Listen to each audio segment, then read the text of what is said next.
welcomes back the Caribbean's premier international veterans football tournament to the beautiful island of Barbados. BIMFC presents the best of local and overseas veterans footballers in a ding-dong battle, no-stopping, table-topping, jaw-dropping football contest. Don't miss a single penalty kick, flick, free kick, set play, dead ball situation, volley, half volley, hat-trick, brace, goal!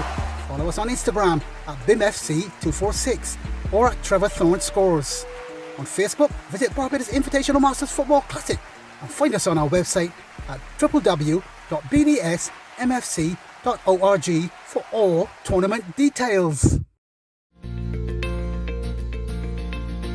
Hi, I'm Renee, and we are absolutely looking forward to welcoming you to Infinity on the Beach.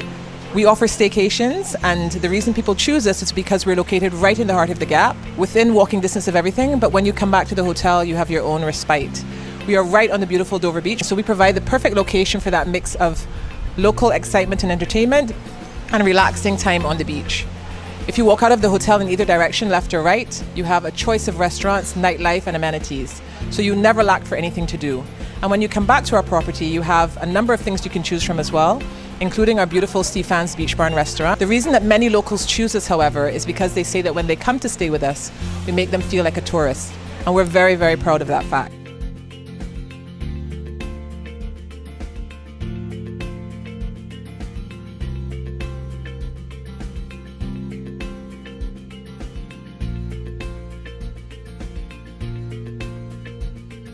So please, when you're looking for somewhere to spend that relaxing weekend getaway, we invite you to come stay with us at Infinity on the Beach.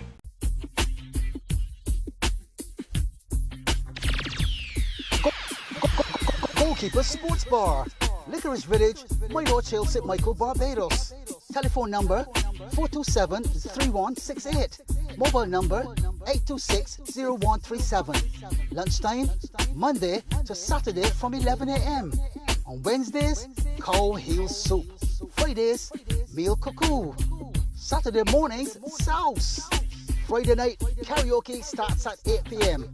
The Goalkeeper Sports Bar, 427-3168 and 826-0137.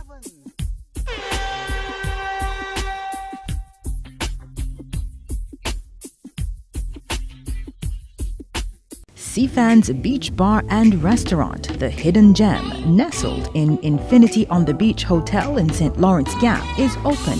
We ensure that you can safely enjoy breakfast, lunch and dinner in our open-air setting, offering a sumptuous selection of tasty, affordable and locally themed dishes from our popular breakfast, our delectable lunch menu, and let's not forget our mouth-watering dinner.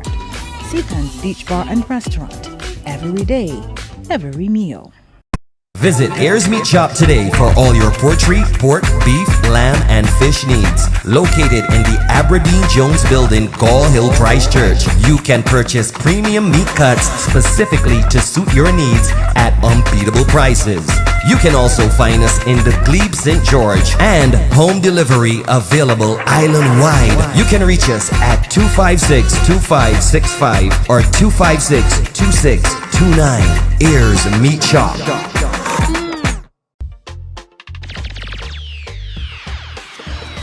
Scotty's Car Rentals. New cars, low prices. 7-seaters, Jeeps, small cars, and mid-sized sedans. From as low as 78 Barbados dollars daily. Special conditions apply. They offer free pickup and delivery. Fully loaded vehicles, visitor rental permits, comprehensively insured, GPS available, and ask about our leasing program. Find us at Lodge Hill, St. Michael, Barbados. Telephone number 246-243-4653 or 246-230-5850. Go to our website at www.scottdeals.biz. Our email address is kkscott@hotmail.com and our Facebook is Scotty's Cheap Car Rentals. Visa and MasterCards accepted. Scotty's Car Rentals. New cars, low prices. This week's Sweet Vibe Music Show on Hot 95.3 FM is powered by your favourite football legends, Melvin Ibo Oxley, Trevor Thorne and Julian Annell, and the crew at the Barbados Invitational Masters Football Classic BIMFC and the Old Boys League Football Invitational Tournament OBL-FIT for every single kick, free kick, set play, dead ball situation, volley, half volley, hat-trick, brace, goal! Visit www.bdsmfc.org.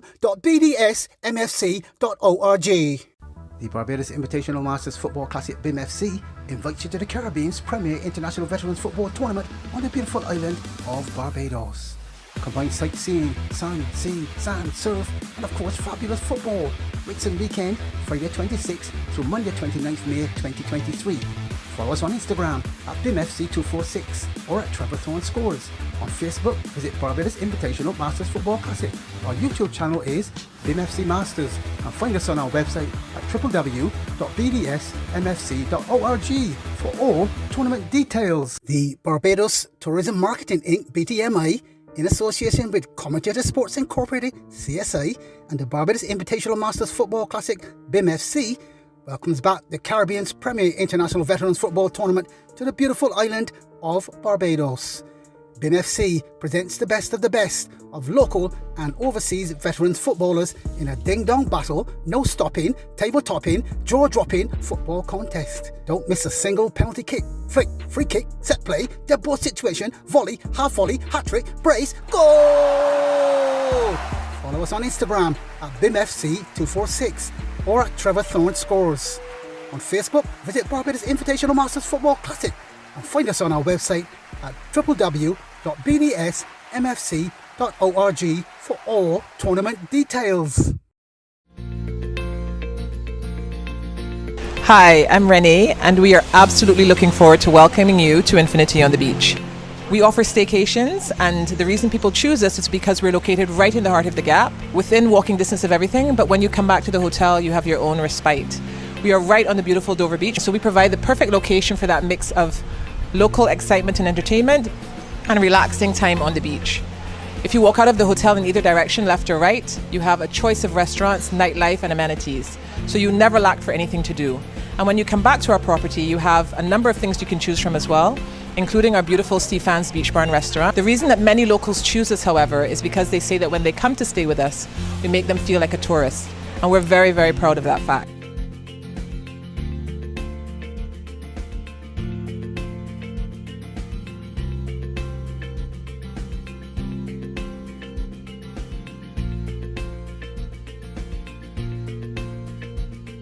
So please, when you're looking for somewhere to spend that relaxing weekend getaway, we invite you to come stay with us at Infinity on the Beach.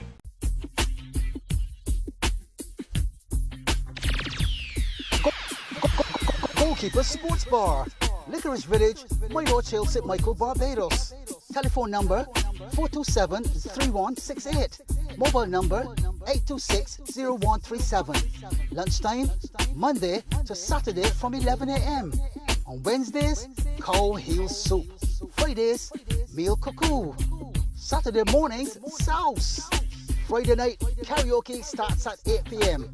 The Goalkeeper Sports Bar, 427-3168 and 826-0137.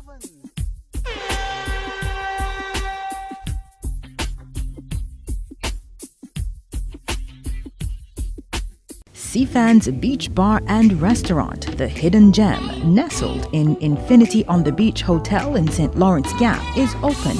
We ensure that you can safely enjoy breakfast, lunch and dinner in our open-air setting, offering a sumptuous selection of tasty, affordable and locally themed dishes from our popular breakfast, our delectable lunch menu, and let's not forget our mouth-watering dinner.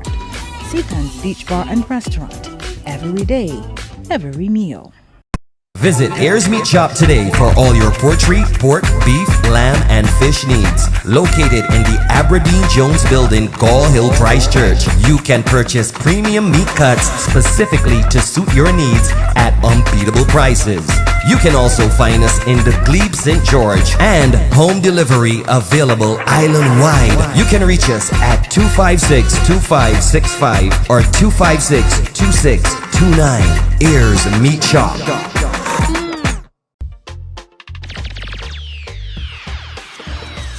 Scotty's Car Rentals. New cars, low prices. 7-seaters, Jeeps, small cars, and mid-sized sedans.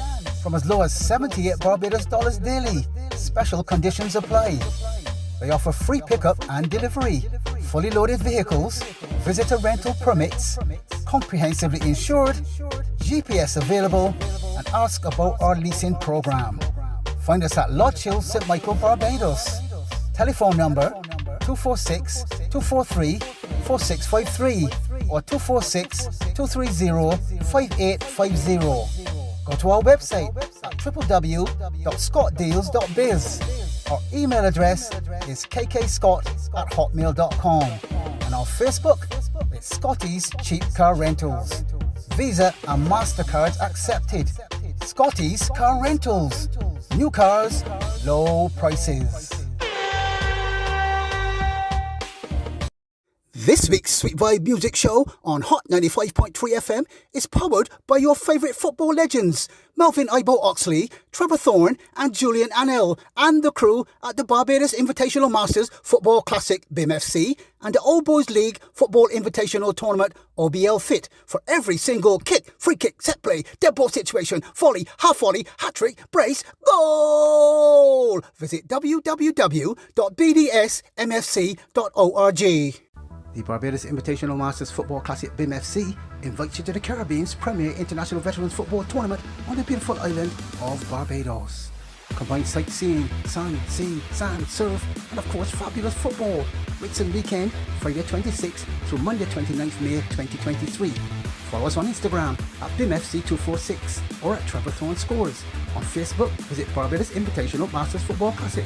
Our YouTube channel is BIMFC Masters, and find us on our website at www.bdsmfc.org for all tournament details. The Barbados Tourism Marketing Inc. BTMI, in association with Commentator Sports Incorporated CSI and the Barbados Invitational Masters Football Classic BIMFC, welcomes back the Caribbean's premier international veterans football tournament to the beautiful island of Barbados. BIMFC presents the best of local and overseas veterans footballers in a ding-dong battle, no stopping, table-topping, jaw-dropping football contest. Don't miss a single penalty kick, flick, free kick, set play, dead ball situation, volley, half volley, hat-trick, brace, goal! Follow us on Instagram at BIMFC246 or at Trevor Thorne Scores. On Facebook, visit Barbados Invitational Masters Football Classic and find us on our website at www.bdsmfc.org for all tournament details. Hi, I'm Renee, and we are absolutely looking forward to welcoming you to Infinity on the Beach. We offer staycations, and the reason people choose us is because we're located right in the heart of the Gap, within walking distance of everything, but when you come back to the hotel, you have your own respite. We are right on the beautiful Dover Beach, so we provide the perfect location for that mix of local excitement and entertainment and relaxing time on the beach. If you walk out of the hotel in either direction, left or right, you have a choice of restaurants, nightlife and amenities. So you never lack for anything to do. And when you come back to our property, you have a number of things you can choose from as well, including our beautiful Stefan's Beach Bar and Restaurant. The reason that many locals choose us, however, is because they say that when they come to stay with us, we make them feel like a tourist. And we're very, very proud of that fact.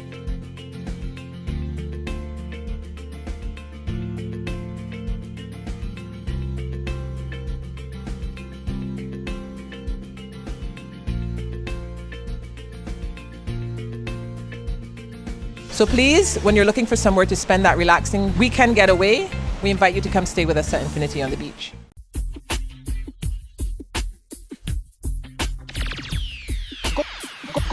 Goalkeeper Sports Bar, Licorice Village, Lodge Hill, St. Michael, Barbados. Telephone number 427-3168. Mobile number 826-0137. Lunchtime, Monday to Saturday from 11 a.m. On Wednesdays, cow heel soup. Fridays, meal cuckoo. Saturday mornings, sauce. Friday night, karaoke starts at 8 p.m. The Goalkeeper Sports Bar, 427-3168 and 826-0137.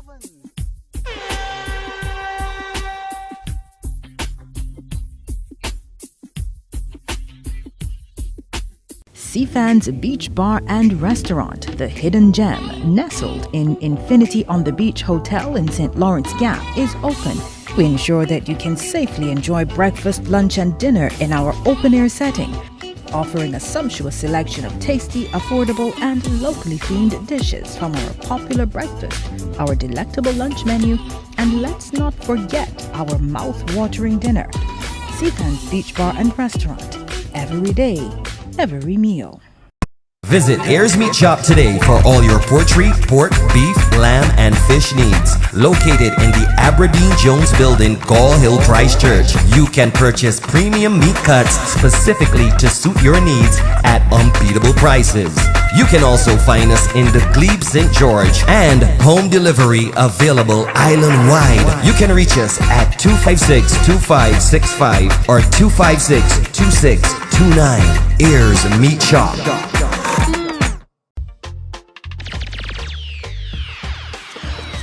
Scotty's Car Rentals. New cars, low prices. 7-seaters, Jeeps, small cars, and mid-sized sedans. From as low as 78 Barbados dollars daily. Special conditions apply. They offer free pickup and delivery.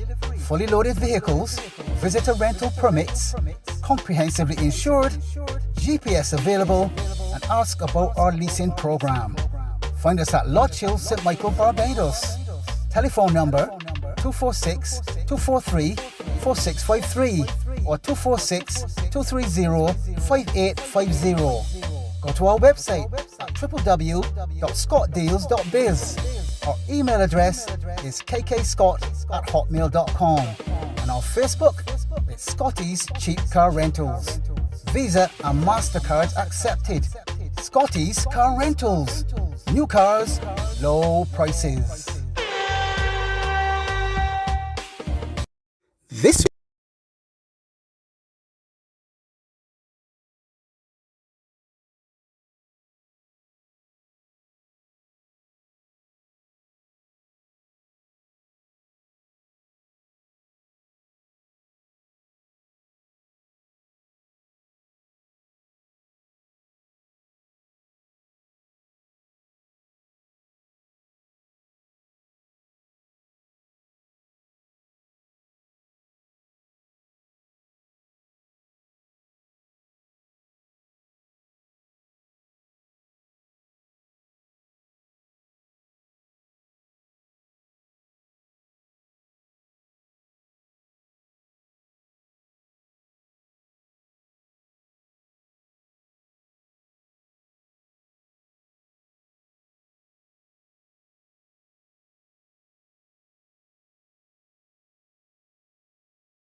The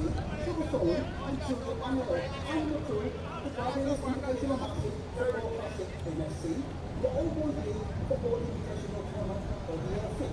Every single kit, cricket, cricket, table situation, court, half volley, place,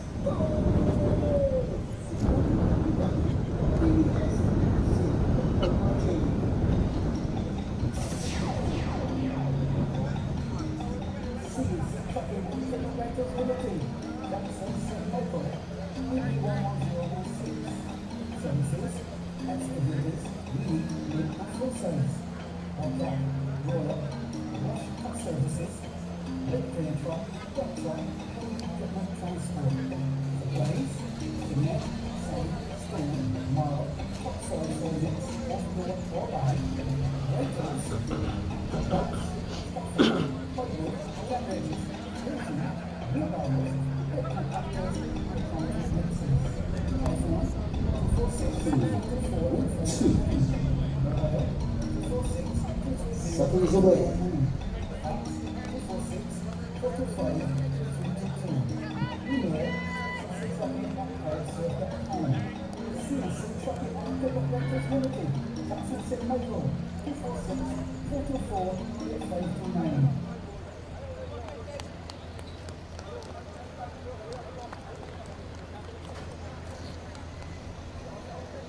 Seconds away.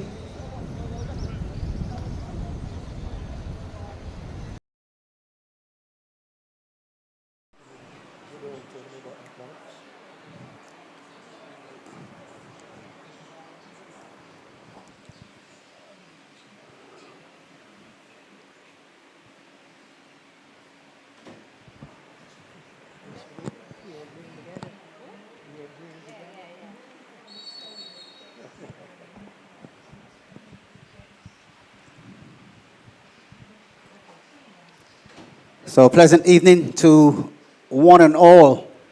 Yours truly, Trevor Thorne from Commentator Sports Incorporated. And we're here to witness the first match of the evening in the 2023 BIMFC's All Boys League Football Invitational Tournament, OBL-FIT. It's the 50s age category. Of course, tomorrow we'll be off to the Rubis Sports Club, formerly known as the Texaco Sports Club, to run fixtures in both 50s and over 35s as well. Today it's all about the 50s as we get this double header on the way.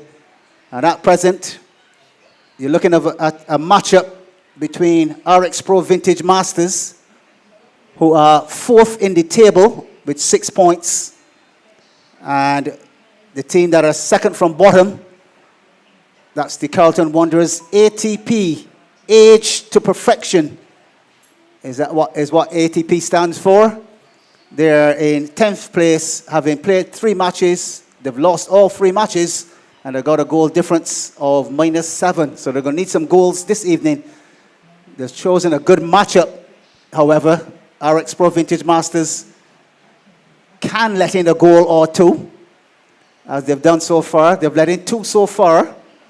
And RxPro record looks like this. Played 3, won 2, drew none, lost 1, goals for 4, goals against 2, a goal difference of +2, 6 points on the table, 4th in the 11th team table. As we say, a pleasant evening to the maestro, Mr. Keith Griffith, as the shot comes in from the left-hand side, as Carlton continue to defend here, and the RxPro Vintage Masters continue to attack. Just about 3 minutes into it. Good evening to you, Keith. Blessings and good evening to each and every one. We are here again at the Bank Hall ground. Colorful setting, nice evening breeze. All we need now is some goals. Vintage on 6 points, Carlton on no points. But Carlton have said that they are here to do business today, so we'll have to wait and see. So enjoy yourself, be disciplined. Let's see some goals.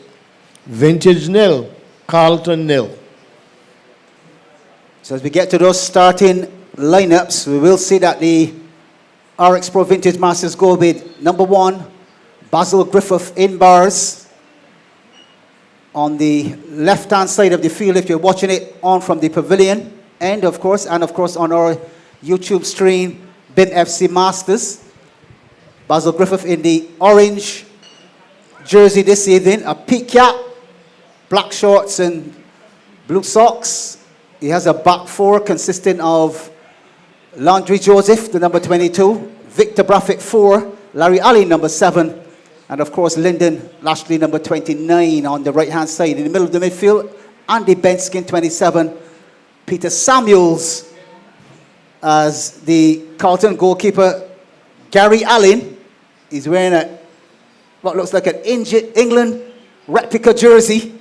Floats this one with the left foot up the field, and they're in possession now, going forward. This is Carlton-Wanderers ATP. Ball played in a defensive posture, coming towards us here at the cameras of CSI and the live stream. Throwing has actually been won by Carlton. They're coming down this left-hand side. Good work here. We'll look to get towards the byline. Looks to flick it past Larry Allen. Allen with his right foot stuck out. And he'll now float a 40-yarder up towards Phillips. Mark Phillips. Phillips, the number 17, project over to the left-hand side as the RxPro Vintage Masters come charging forward on the left. Flicking it over to that left-hand side and finding Lyndon Lashley down the left as Phillips, who started the play, is all the way 50 yards away on the left-hand side. He'll play it back towards the midfield now. 5-6 touches on the ball from RxPro Vintage Masters. Here comes the sliding tackle. In fact, not necessarily a sliding tackle, a tackle coming in from some good defensive work then from Carlton. And just about 5 minutes gone, 0-0 the score between RxPro Vintage Masters in the blue jerseys and Carlton-Wanderers ATP in the white. Well, 5 minutes gone, nothing spectacular as yet, no goals. Carlton resolute at the back so far. Vintage looking to open them up. Leading ball straight into the arms of the keeper. Danger averted. And it would mean that Vintage would have to try again.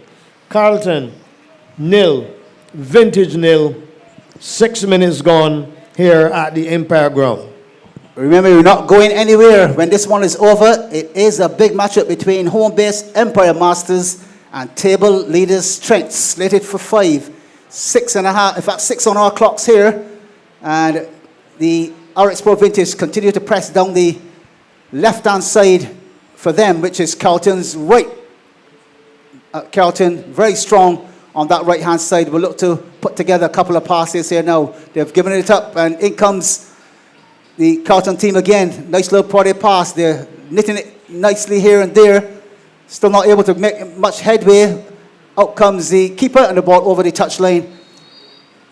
Carlton's number 6, Heinrich Funk, involved in a lot of the action so far after 7 minutes, Keith. And perhaps he's the man that has the key to open the doors of the Vintage Masters defense. Well, Vintage looking purposeful, committed, and showing a little bit of class. Can they bend it into the far post or the near post? We wait to see. Vintage with a corner from the left-hand side, leading, probing, searching ball. But in the end, good defense from the Carlton team, and they've conceded another corner. So Vintage 0, Carlton 0. Carlton strong in defense so far. Vintage positive and purposeful, and looking to produce that end product with an opening goal inside the first 10 minutes.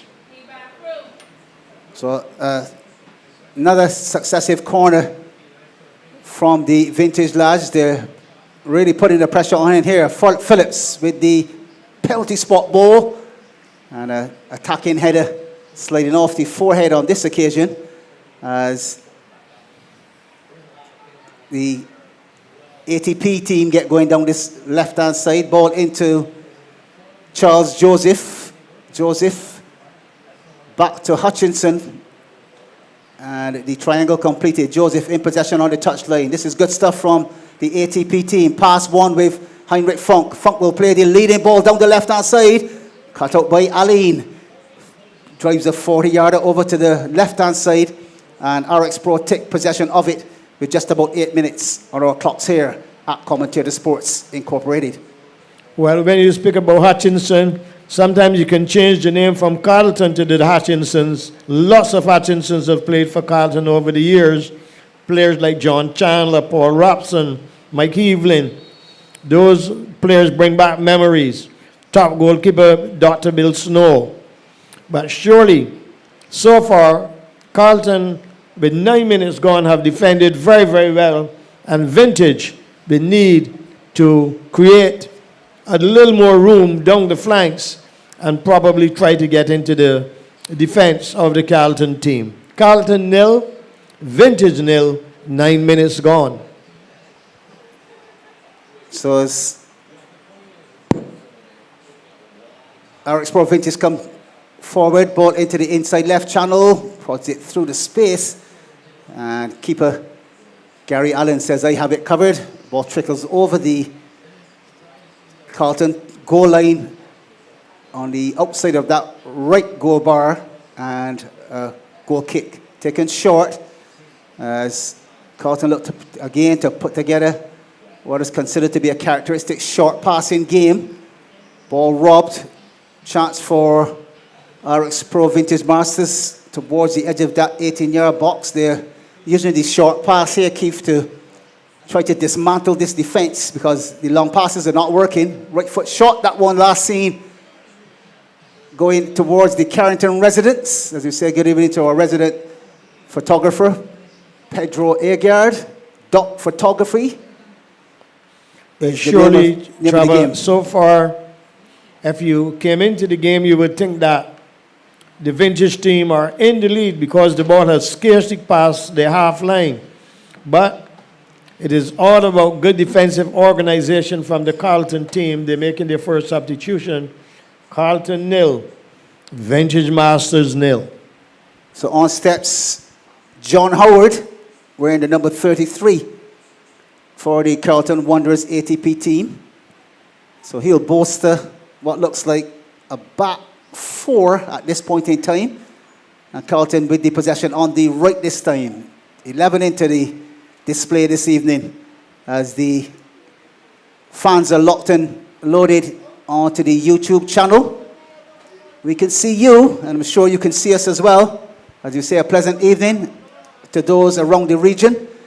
And of course, a pleasant night to those in Europe and the UK also tuning in to the BIMFC Masters YouTube channel here on YouTube. A very sunny afternoon here in BIM, Barbados, that would be. And with it, we welcome you to the coverage here at the Empire Club Pavilion, Roebank House in Michael, Barbados, West Indies in the Caribbean. Here's RxPro Vintage. They're occupying the final third. Ball across the box. Outside, this one goes. I think that would have been a shot from the left foot. But of course, the ball trickled off the outside of the boot, over the touchline. And another goal kick to Carlton with just about 12 minutes on the clock. 0-0 between Carlton ATP and the RxPro Vintage Masters, Keith. Well, unless Carlton improve defensively, they're going to be under torture and maybe they will be destroyed. If they can keep out Vintage in this first period, would be very, very surprising because it's all about Vintage in the middle, down the right, down the left. Carlton on the defensive can't get in the Vintage half, and they have won another corner, Vintage 0, Carlton 0. So corner kick to RxPro Vintage Masters. This one will be swung in by, I believe it is Phillips. Mark Phillips, number 17, will lose his left foot to float one towards the penalty spot. Aline trying to get involved there, but can't. A good toe poke coming from Charles Joseph as Carlton win possession, only to give it away on the far side and then to win it again and also to give it away with a throw-in 15 yards into the Carlton defensive half there on the right-hand side. 13 on our clocks. And remember, we're sticking right here because directly after this particular matchup, it's the 5 p.m. kickoff of Empire Masters coming up against Trent's 50s in a thriller. Trent's top of the table, Empire perched in 9th place at this point in time. 14 minutes gone. RxPro Vintage Masters 0. Carlton-Wanderers ATP 0. Where you spoke about Europe not too long ago and listening to YouTube and the over 50s Masters tournament. But for those Liverpool fans who were really rejoicing last weekend when we were here, they had destroyed Man U by 7 goals to nil. Well, they're not sleeping very well because it was a defeat that they will not forget it as long as they live. Bournemouth scored early, held on to the lead, defeating Liverpool by 1 goal to nil. What amazing stuff we saw today. Liverpool not doing so well this time. I guess they would have wanted one of those goals today, Trevor, to at least pull back a draw against the Bournemouth team. Well, you certainly have Frank Bengal Williams a little bit hot underneath the collar there, Keith. The results are the results. As the football continues, as you said, there will be a day when you will lose. I think it's more important how you bounce back. So let's see as the top teams juggle for positions across Europe. The top ones here are juggling as well, because in first place it's Wildy Royalty on 10 points, followed by Trent's Masters in second place, but kind of like joint first, but with the goal difference going to Wildy Royalty. Paradise the third, as well as RxPro Vintage Masters, BlackRock Masters, Winston Enterprises, Bayland Masters, Matt West Haggett Hall, Exactly Unified, Empire Masters, Carlton-Wanderers, and Benfica. That's the 11, and they're juggling for supremacy here at the Empire Club, of course, on a sweet Saturday evening here in Barbados. 16 on the clock, no goals yet, Keith, but we're certainly heading towards the half-time position. And with that, I will ask my first question, and that is, do you think Carlton will weather the storm and the score will be 0-0 at half-time, or do you think there'll be too much pressure and RxPro will get the first goal? The thing is that Carlton would need to get the ball into the Vintage half. All of the football has been played in the opposite side, on the right-hand side going forward. And again, as we speak, Vintage going forward once again.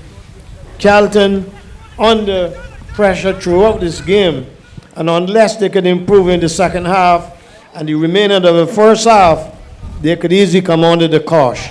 But at the moment, it is all about Vintage. The only thing they're lacking is the goal. But here we come with Carlton now to surprise us, but one of the players have pulled up on the right-hand side. It is ironic that that was the first attack, but then they couldn't carry on. So, Vintage 0, Carlton 0. So he went for the sprint there, and that muscle didn't respond the way he wanted it to. And I'm sure that he would probably have realized there probably would have needed to be a bit more warming up going on there, because a bit early, here's Cumberbatch, he chases it down but can't make any connection. Gary Allen, with all the style in the world, comes across and shears a dummy. He makes sure that one goes. He's having a good time, Trev. He makes sure that one goes over the touchline. Yeah, this is the way we need to play the Masters, though, with a good spirit. Of course, there are times when you're going to be beaten, and other times where you need to spank the opposition for not being good enough. We'll see which one of the teams has the bragging rights for this one this evening. But on 17, heading towards the 18th minute now, RxPro looking for something, getting absolutely nothing. That one goes past the ears of Tonya Dean, our first assistant ref on the near side. On the far side, it's Sadiq Hill, our AR number 2. And in the center, our top-class referee has to be Mr. Edley Malcolm. They're all in green this evening, but no one's willing to get the go-ahead goal as yet. That's the right foot shot coming in wide of the mark again. And the score continues. RxPro Vintage Masters 0. Carlton-Wanderers ATP 0 after 18 minutes. Well, Vintage looking positive, purposeful and committed, They just can't hit the target. And surely Carlton would feel good going into halftime without conceding the goal. But at the moment, Vintage, full of energy, full of passion and commitment, looking to open the scoring. Carlton on the other side, looking to be resolute and holding their own defensively. They come forward for the second time on the right-hand side of midfield. Carlton spraying it wide, can't control it in the end. Vintage turns the ball into touch, and it would be another throw into Carlton. 19 minutes gone, Vintage 0, Carlton 0. So the ATP team go down the right. Can't get the boot on it though. Out comes Jim Bailey, assisted on that far side by number 15, Rodney Curtin. The two of those dreadlock players will pull the strings for the Vintage team as they're doing now. Here's Curtin. Inside to Bailey. Bailey inside again to Phillips. Phillips looks to key it up and tee it up on the right foot, but he's dispossessed. And out come Carlton with Derek Scott into the middle of the midfield. Joseph. Again, Heinrich Funk into Joseph. Ball played back again now to David Yearwood, alias Blades. And Phillips take possession of it for RxPro. Spread it over to the right, asking a lot of Eddie Barnett. Barnett sprints away and gets it. Will look to float one near post. Does so now. Cumberbatch comes in.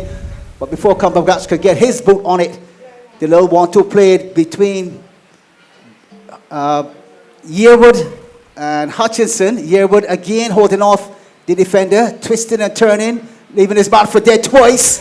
Floating one outside again to Joseph. Instead, Larry Allen cuts it out at the central position, floats one near post. Defensive tactics from the Carlton-Wanderers ATP.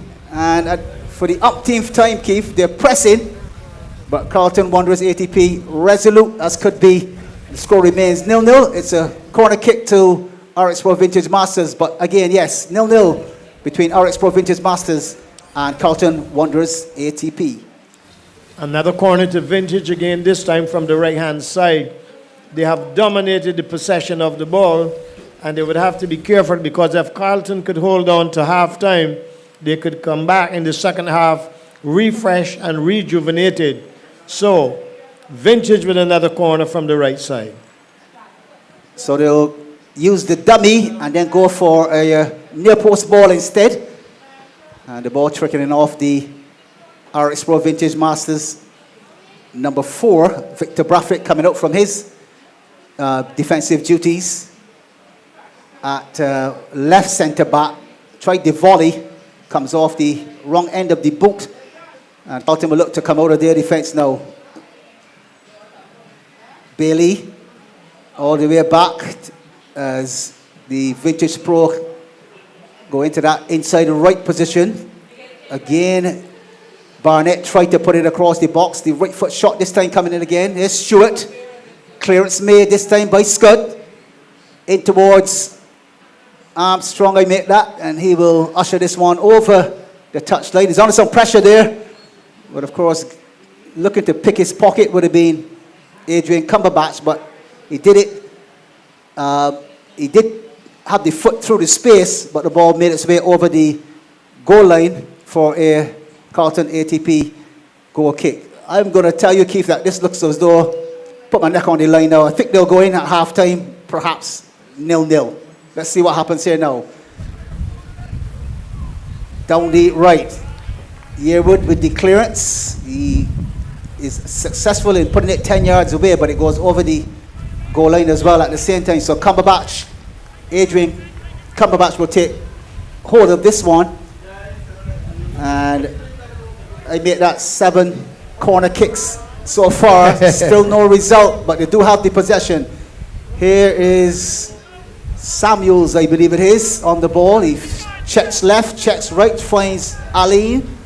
Aline back to number 35, Peter Samuels. Samuels down the right to a roving Aline. Defensive header again as Carlton come out of their defense now with Joseph. Plays it behind the attacker there. Finds Bailey instead of his own man. Samuels But Trevor, it is ironic that every time Carlton get the ball and they look like they will make progress into the next half, all the plays are broken down by the Vintage team right on the halfway mark. So they would have to find someone with some spark to bring them into the opponent half and try to test the goalkeeper. The goalkeeper has been a lonesome man over here in the tangerine shirt. Not even a pass back he has had to deal with so far. Vintage with another corner just before halftime. Vintage 0, Carlton 0. So Jerry Hutchison having a brilliant game at centre back. Alongside him, the likes of Mark Ford and goalkeeper Gary Allen are really turning up the heat on the RxPro Vintage Masters players as that ball comes back on the far side. I believe that's Roger Mears doing some duties over there on the far side with the ball. Thank you very much, Roger. Ball into touch again. And my predictions that they're coming through, I could have probably put a couple of dollars on it. 25 minutes in, as the halftime whistle is beckoning. And guess what? Still no goals between RxPro Vintage Masters in the blue jerseys and the white and red. And a little bit of black of Carlton-Wanderers ATP. 0-0. 25 on the clock, Keith. Well, yes, we are down to time added on for stoppages, still no goals. Both teams playing very, very, very well organized. Carlton defensively, while Vintage, they are more purposeful in the attack. And Carlton would be happy to go in 0-0 at halftime. The ball is just inside the Carlton half. They're defending again very strongly. They would not want to give up a goal at this stage. They sweep it down the left, and they will look to roll forward on the left-hand side of midfield. Carlton 0, Vintage 0. So that's a little 1-2 attempt between Derek Scud and Joseph. And immediately as that happens, there's the halftime whistle here at the Empire Club Pavilion Road, Bank House at Michael, Barbados, West Indies in the Caribbean. And at halftime, classified style. RxPro Vintage Masters 0, Carlton-Wanderers ATP 0. In the very next matchup after this one, in 30 minutes or so, it will be Empire Masters against Trent's Masters in the thriller. And of course, coming up tomorrow evening, a hop, skip and a jump, we go to Spring Garden, because at Spring Garden, there'll be lots more games. In the second half, we'll remind you what those games are. But for sure, the venue, Rubis Sports Club, spick and span, 2 pitches, and ready for action tomorrow evening in both the over 35s brand new tournament and the 2023 BIMFC's OBL-FIT 50s will continue at Carlton. But here at halftime, as we go for a sip of water, the teams go for fresh instructions. At present, classified halftime score, RxPro Vintage Masters 0, Carlton-Wanderers ATP 0. Lots more in the second half. Thank you very much. Well, Vintage 0, Carlton 0, but standing here to my left, one of our top national former players, outstanding right back, went off injured last week, but I expect him to be back in action today. Mr. Ronnie Barker, blessings and good evening. Blessings and good evenings. Thanks to everyone. Would you be up and down the midfield today again? Unfortunately not. Oh my goodness me. Anyhow, we hope that you will recuperate soon, because so far you've been having an outstanding tournament, and it is always good to see players of your caliber back on the field here at Bank Hall. Thanks very much. Thanks to all you well-wishers, people that look out for me. Thanks a lot, sir. Blessings there to young Rodney Barker. Hoping to be back out very soon. Yeah, all the best to you, Rodney, as well as the Empire team, as well as you continue to prod a certain path for those guys. First time, their second tournament in the OBL-FIT, but it's their first year in Masters football as well. So we want to wish the Empire team well. The committee have been very gracious to let us have the facilities to use to launch both the BIMFC as well as the OBL-FIT, and we want to say thank you very much to the Empire Committee on that assistance that has been offered. And of course, we'll be still using the Empire Club as well to do our 50s and perhaps a bit of the 35s as well. But at this point in time, we will be heading towards the Rubis Sports Club. Sometimes at Empire, other times we'll be at Rubis Sports. And as we take the halftime break then, classified halftime score, RxPro Vintage Masters 0, Carlton-Wanderers 0. And coming up next, Empire Masters against Trent at 5. Lots more after the ads.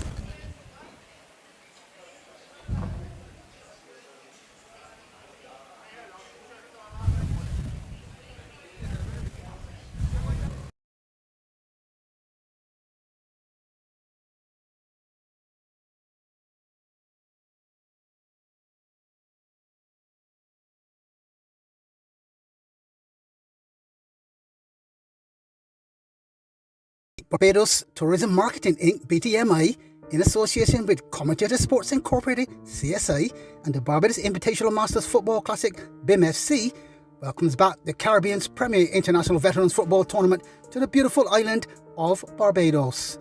BIMFC presents the best of local and overseas veterans footballers in a ding-dong battle, no-stopping, table-topping, jaw-dropping football contest. Don't miss a single penalty kick, flick, free kick, set play, dead ball situation, volley, half volley, hat-trick, brace, goal! Follow us on Instagram at BIMFC246 or at Trevor Thorne Scores. On Facebook, visit Barbados Invitational Masters Football Classic and find us on our website at www.bdsmfc.org for all tournament details. Hi, I'm Renee, and we are absolutely looking forward to welcoming you to Infinity on the Beach. We offer staycations, and the reason people choose us is because we're located right in the heart of the Gap, within walking distance of everything, but when you come back to the hotel, you have your own respite. We are right on the beautiful Dover Beach, so we provide the perfect location for that mix of local excitement and entertainment and relaxing time on the beach. If you walk out of the hotel in either direction, left or right, you have a choice of restaurants, nightlife and amenities. So you never lack for anything to do. And when you come back to our property, you have a number of things you can choose from as well, including our beautiful Stefan's Beach Bar and Restaurant. The reason that many locals choose us, however, is because they say that when they come to stay with us, we make them feel like a tourist. And we're very, very proud of that fact.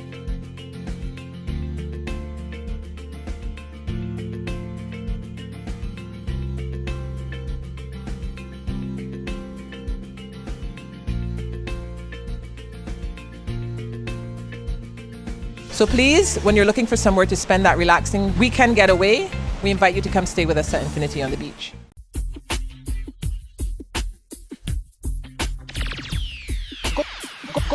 Goalkeeper Sports Bar, Licorice Village, Maydorch Hill, St. Michael, Barbados.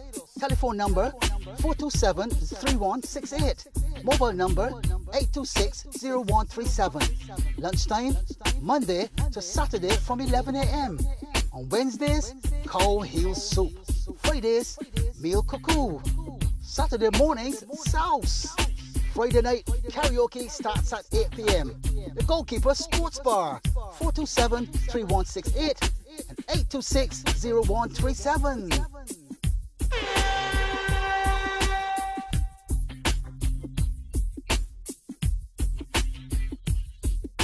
Seafans Beach Bar and Restaurant.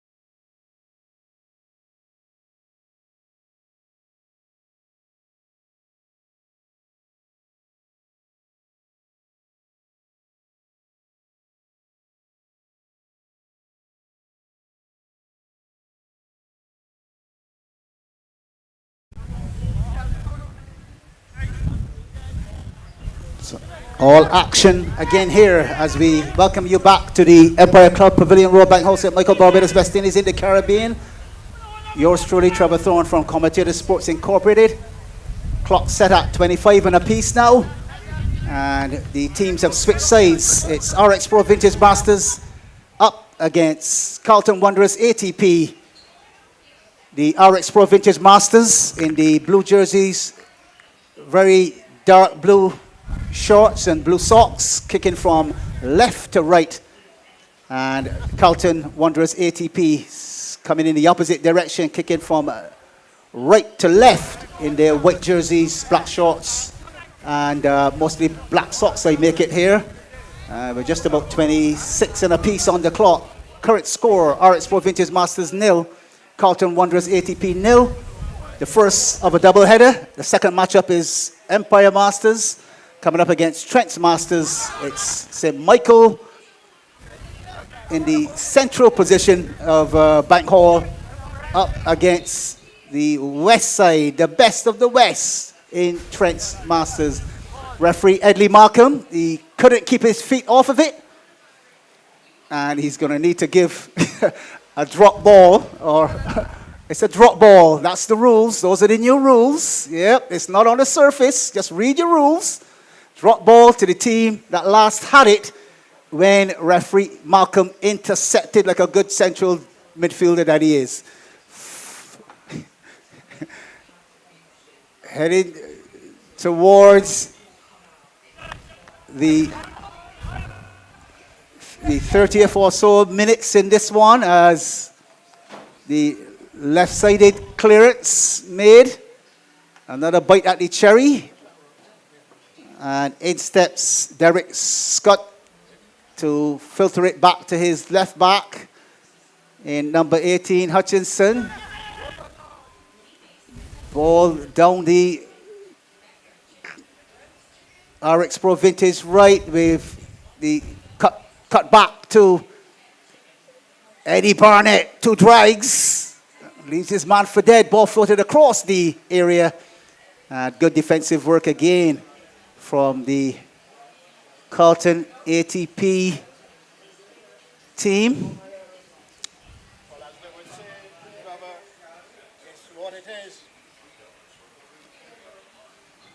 Another corner again at the beginning of the second half. They probe, they search, but they just couldn't find in the opening half of the game. And immediately in the second half, they are on the attack again, Vintage. But surely Carlton, resolute and confident that they will not concede a goal. So as we go inside the first 2 minutes of the second half, Vintage 0, Carlton 0. If you're now joining us wherever you are, do enjoy your evening, be disciplined, be organized, and thank God for every blessing that we can be here again at the Empire Ground. So, good clearance again with the foot this time from goalkeeper Allen. That was a great save because he was on his way backwards and somehow he struck out his foot, got it there, chance there, shot comes in. In fact, that's not a shot, that's a kick. High up into the air, over the crossbar. Carlton has survived, 0-0 the scoreline. So there it is, Barnett getting the volley, but he didn't keep his body under control. Here comes Bailey in possession, takes out Heinrich Funk. Samuels, that's the little 1-2, they're looking for that 1-2 or triangle. Aline floats it inside. Again, good resolute stuff. Samuels with the fake. Down this left-hand side comes Bailey in possession. He will look to put that tricky little dribble. In fact, he uses the 1-2 instead. Clearance made, but it's into an attacking position. Out comes goalkeeper Gary Allen. Takes it brilliantly. And the fabulous thing about that, Keith, he's not wearing any gloves or anything, but the ball is sticking to his hand perfectly, like Yoo-hoo glue. Definitely, definitely so. Collected it cleanly, confidently too. And again, Carlton will try to build on the right-hand side. Very, very cool evening. Hopefully some goals will come before we get to that game with Empire and Trent. Trent's doing very well out of the north, playing with charisma and style. Saw Richard Clark, former national top player, coming in with his friends earlier on. They're on 10 points and looking to increase. Carlton defensively again solid. Averts the danger. The ball will run into touch. And we have to wait and wait and wait. Carlton 0, Vintage 0.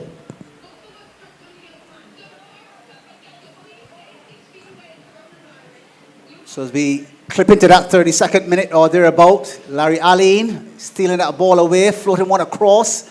Good defensive work again from Carlton's very resolute defenders. And the ball played into, in fact, good clearance as well from RxPro Vintage Masters there.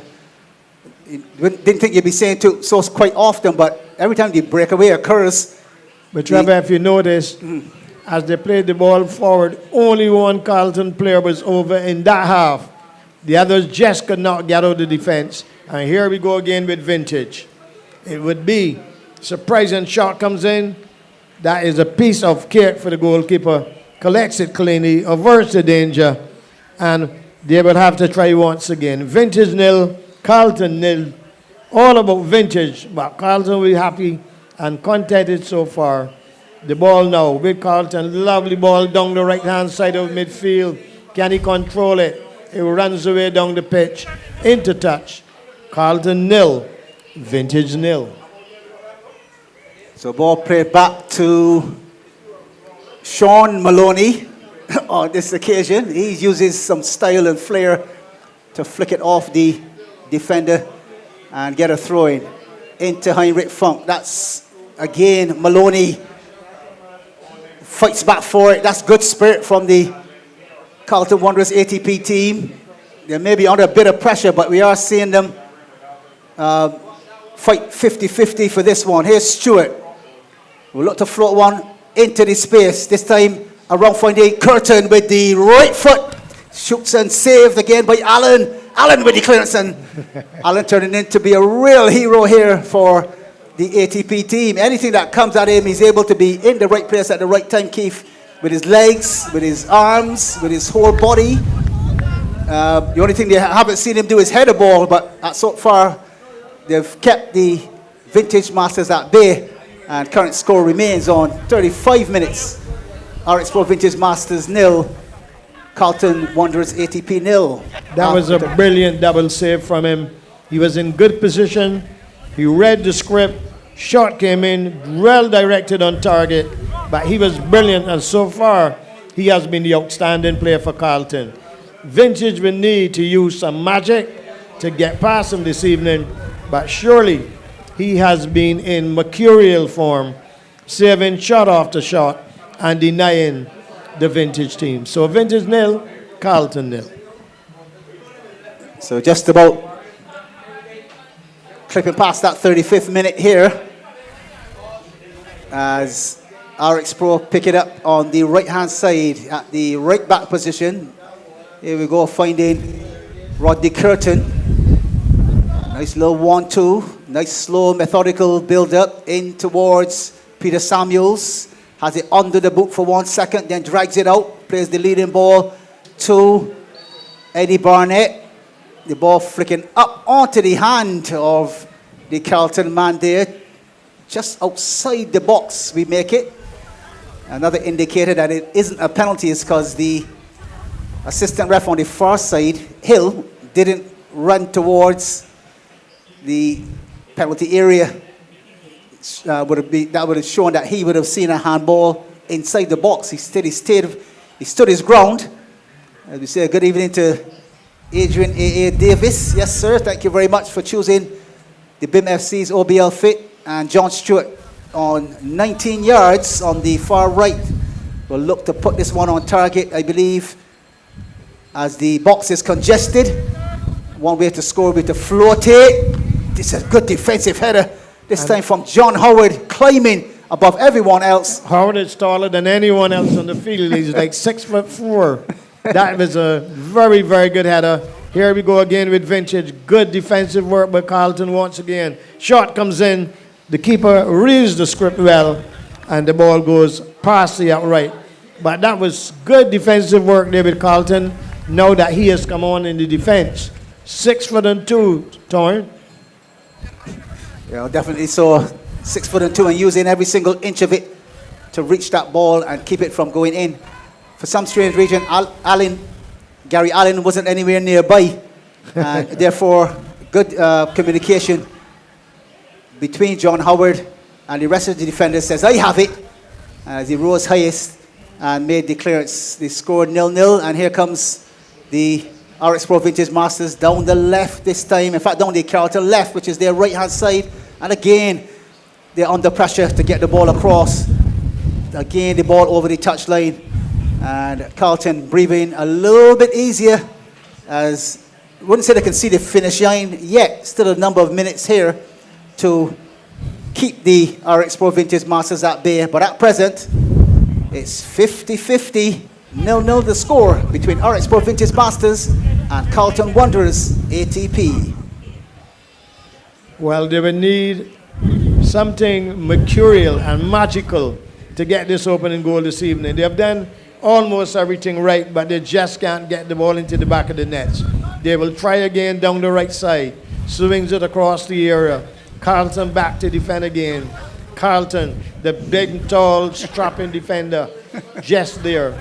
Carlton would not mind if they don't get the ball forward once they can kick them out. Love the ball to Carlton going forward. Good defensive work by Vintage.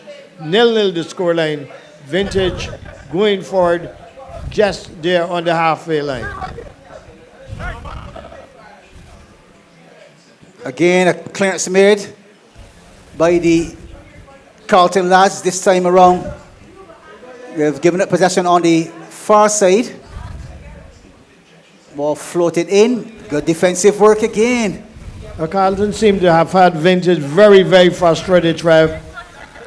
90% of the possession have belonged to Vintage. Carlton with only like 10%, but defensively very organized, very strong. Corner to Vintage from the right.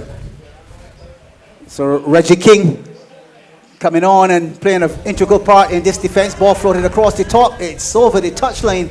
However, a poor corner coming from a man that normally will put them on the head of one of his marksmen, like Cumberbatch or, for instance, Peter Samuels or thereabouts. But on this occasion, Rodney Curtin, I think, on the far side, miscuing and putting it over the line before it could make its way onto the pitch. And at present, we're heading for a 0-0 draw. Here's King. We'll play it wide, asking a lot of the man with the long sleeve jersey this evening in Richard Greenwich. Yes, Richard Greenwich on this near side. Here's Greenwich again. Floats one down the right-hand side as the Carlton team come charging forward. Mark Ford in again to Joseph. Down the line, a good dummy from the likes of Maloney. I think the Maloney is known for race car driving, but that one was a sweet little dummy coming into that hairpin turn there, Keith. Well, yes, for sure. Carlton look very, very cohesive going down the right-hand side, but in the end, again, they could not keep the ball too long, and the ball is back with Vintage. Vintage still probing and searching, but can't find. Vintage 0, Carlton 0, as the Empire players in red begin to go out and get warm up for their big game coming up against Trent. Yeah, we've seen Frank Williams, alias Bengal, in what looks like a brand new pair. That has to be a foul. Bengal, a brand new pair of, oh no, not new, but of course you need to christen them with a few more goals, of course, or set up a few more players. He's wearing 15 this evening. We'll look for Frank Williams, one of the ace creators here at Empire. Does a real heap of work to set this pitch up and make sure the club is spick and span and tidy. And we say thank you very much to Bengal, as well as Hippie, our good friend, and our other good friends, as I said, to keep the space spick and span here. And of course, always A-class. Julian doing a massive amount of work this weekend as well to get the facility there at Rubis all set and ready for tomorrow evening's action. Here comes Phillips, pass one, but he won't get past David Yearwood, who makes the clearance. Oh, that's the sweet little nutmeg as well The skill is here this evening. Derek Scott through the legs. Well, that is the second time he did that, Trevor, but every time he got knocked over. So probably he need to get his body out of the way. Lovely little touch. But in the end, Carlton will calm it all down. Carlton nil, Vintage nil. He sprays it wide. Can Carlton keep the ball a little longer? They need to put together 4 or 5 passes. Lovely ball down the right. Hangs on to it. Carlton going forward offensively one of the few times in this second half. So Hutchison and Scott there. More Scott than Hutchinson, but of course the skill level is really high. Here's the ball floated inside this time, and Maloney getting onto it. Sticks out a right boot and pushes it, prods it past the second last defender there, but still no luck in retrieving the ball. Here's Vintage Masters down the right. Barnett will look to get past David Yearwood. That's impossible to do on this occasion. Yearwood puts it into touch, and the throw-in taken quickly. RxPro on the attack with Eddie Barnett. We've seen some real skills from him in the first of the OBL-FITs from last year, but we're not seeing it here at this point in time. Ball played into the space again as RxPro look to prod down the right. Decent ball cut out with some good work again from the ATP team on the left-hand side this time, right in front of Sadiq Hill, and he points in the opposite direction, throwing to RxPro Vintage Masters. 43 on our clocks, 0-0 the score. Here's Scott, no skills this time around. Into the space it goes. Aline with the first attempt. He can't get his boot onto it. Into the box it goes. A clearance again from Yearwood.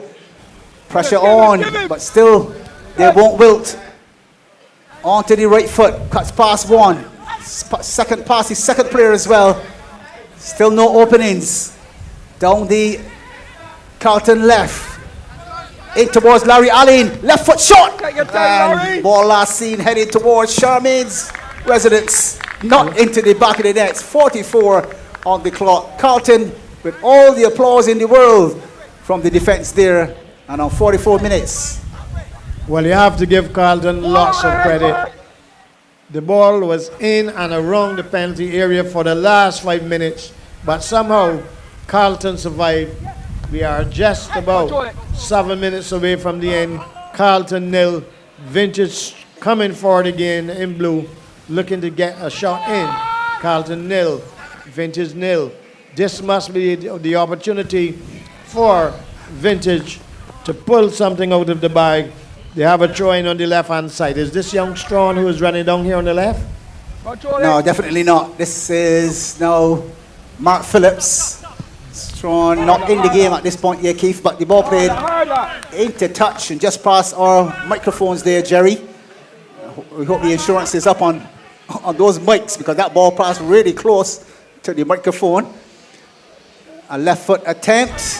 Ball down the left. Bailey going for it. Good defensive work again from John Howard.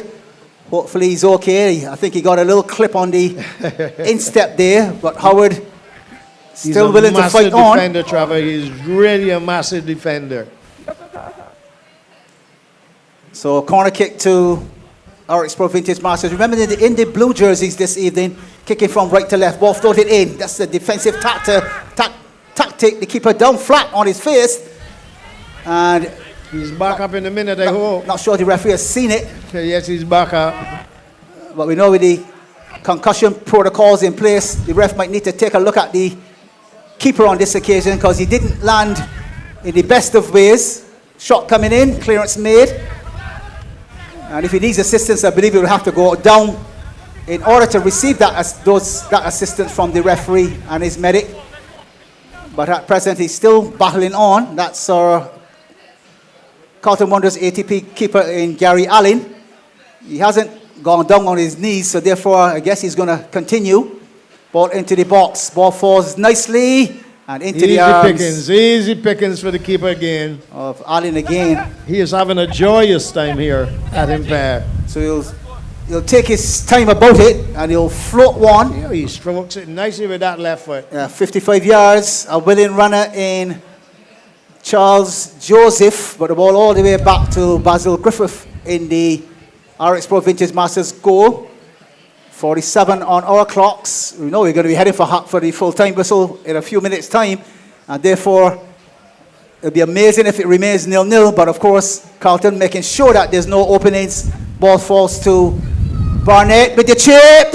Oh yes, that one 35 yards out, and Eddie Barnett sees keeper Gary Allen off the line, tries the right foot chip, and on 47 minutes, RxPro Vintage Masters 1, Carlton-Wanderers ATP 0. There's the magic, Keith, the magic of the man. Well, that was a brilliant cross in my opinion, but it ended up into the back of the nets, down into the bottom corner. But Carlton have defended with all of their heart and soul, and with 4 minutes remaining on the clock, Vintage deservedly, from an attacking perspective, lead on the evening by 1-0. So Vintage 1, Carlton 0. So Eddie Barnett with the beautiful finish. He pulled one out of the top drawer there, Keith. No one was looking for it except for himself. And he used the right foot chip to float it over everyone.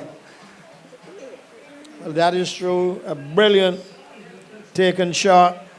From here, momentarily, it seemed to be going off with the crossbar, but it lodged comfortably into the bottom drawer of the net. Carlton, with more than a mountain to climb, thereby their normal standards, they have defended extremely well with some brilliant goalkeeping. Now they can concede to. The keeper comes off the line resolutely, plays it long, plays it deep. Carlton 0. Vintage 1 as we go into the closing stages of the game. So Allen continues to play well. As you said, he was off his line just a bit. Probably didn't see it coming through the sun or whatever, but the execution from Eddie Barnett was on the ball and right place at the right time to give the Vintage lads the 1-0 lead at this point in time. That lead, if that turns into 3 points here, Keith, they go to 9 points on the table and into third place, leapfrogging over the likes of Paradise Masters 50th edition, who will play tomorrow evening. Paradise on 8, and therefore RxPro will go to 9 points. Strong tackle coming in. Here's the ball recycled to Reggie King on the near side. Into the box it goes. Nothing doing, says referee Edley Malcolm, as the injured player Mark Ford, he's still battling on as best as he can. Carlton bench looking rather slim, and therefore he's asked to do a job and he's staying on the field of play. But of course, he'll be a liability if the RxPro Vintage Masters could find the ball in and around him. But at present, the ball has been recycled over to the right-hand side, and Eddie Barnett, the goal scorer, in possession on the far right. He'll look to prod it inside again as the low 1-2s are being exchanged. Far post ball again. Left foot shot coming in. A good save again from Allen. A double save, we make it. Goal kick. Well, again, he was brilliant in that moment because the shot was spot on target. But he was right there to deny Vintage a second goal. He cannot blame anyone for that goal. He did his best so far, and he has been outstanding for Carlton throughout the evening. Vintage 1, Carlton 0, as we roll inside the final minute of the game. So as we do that now, and two teams getting ready to rock and roll here, would be second place Trent Masters on 10 points up against the home base Empire Club on 3. Here's Bailey with the ball across. Yearwood with lots of space and time to float, in fact clear a defensive tactic there down the right. Here in possession the Carlton ATP. They've given it up to Larry Allen in the centre of the pitch. He plays it across the cricket area there. And the point of attack changed from left to right. They're at walking pace. Barnett getting involved again. Ball down the right-hand side this time. Floated, far post. Good take, but oh my goodness. The final whistle of this particular matchup as well. And with it, the 2-0 result, a classified result, that would be RxPro Vintage Masters 2, Carlton-Wanderers ATP 0. On an evening where Vintage were the better team throughout, they eventually scored a brilliant goal, winning by 1-0 to 0. Yeah, correction, and 1-0. we roll in to the second game shortly.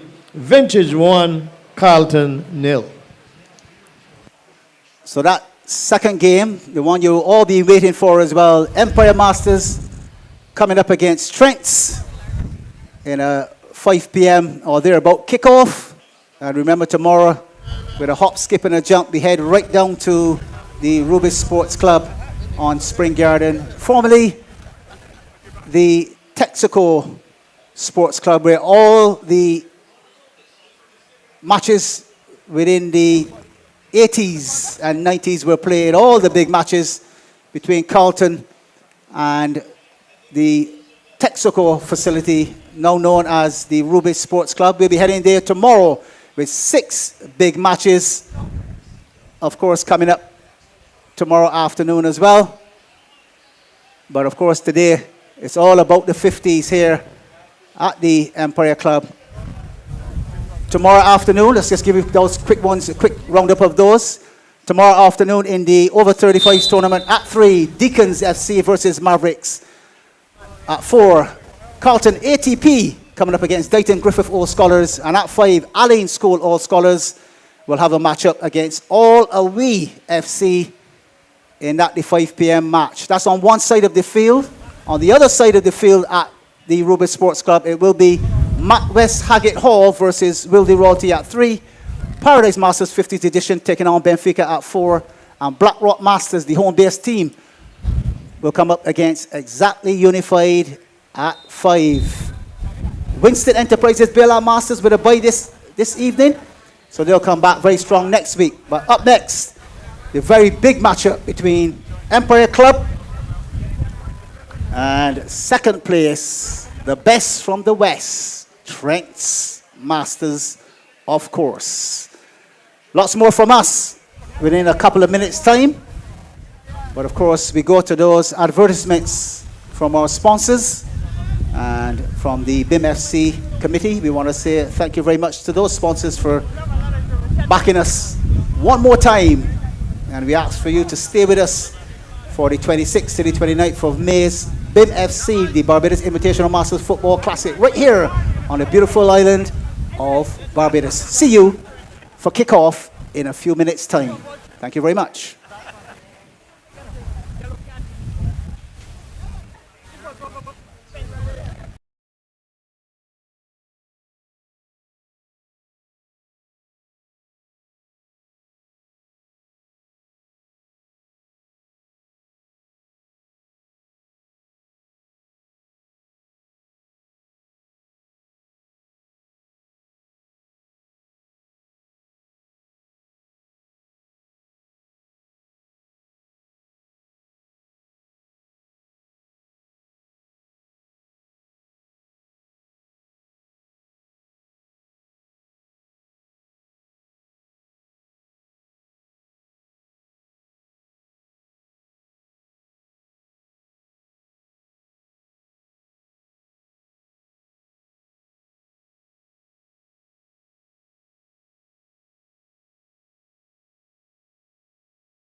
You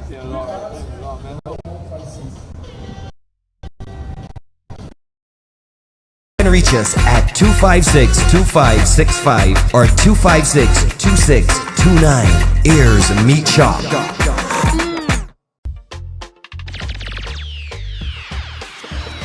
Scotty's Car Rentals. New cars, low prices. 7-seaters, Jeeps, small cars, and mid-sized sedans. From as low as 78 Barbados dollars daily. Special conditions apply. They offer free pickup and delivery, fully loaded vehicles, visitor rental permits, comprehensively insured, GPS available, and ask about our leasing program. Find us at Lodge Hill, St. Michael, Barbados. Telephone number 246-243-4653 or 246-230-5850. Go to our website at www.scottdeals.biz. Our email address is kkscott@hotmail.com, and our Facebook is Scotty's Cheap Car Rentals. Visa and MasterCards accepted. Scotty's Car Rentals. New cars, low prices. This week's Sweet Vibe Music Show on Hot 95.3 FM is powered by your favourite football legends, Melvin Ibo Oxley, Trevor Thorne and Julian Annell, and the crew at the Barbados Invitational Masters Football Classic BIMFC and the Old Boys League Football Invitational Tournament OBL-FIT for every single kick, free kick, set play, dead ball situation, volley, half volley, hat-trick, brace, goal! Visit www.bdsmfc.org. The Barbados Invitational Masters Football Classic BIMFC invites you to the Caribbean's premier international veterans football tournament on the beautiful island of Barbados. Combined sightseeing, sun, sea, sand, surf, and of course fabulous football. Rates and weekend, Friday 26th through Monday 29th May 2023. Follow us on Instagram at BIMFC246 or at Trevor Thorne Scores. On Facebook, visit Barbados Invitational Masters Football Classic. Our YouTube channel is BIMFC Masters, and find us on our website at www.bdsmfc.org for all tournament details. The Barbados Tourism Marketing Inc. BTMI, in association with Commentator Sports Incorporated CSI and the Barbados Invitational Masters Football Classic BIMFC, welcomes back the Caribbean's premier international veterans football tournament to the beautiful island of Barbados.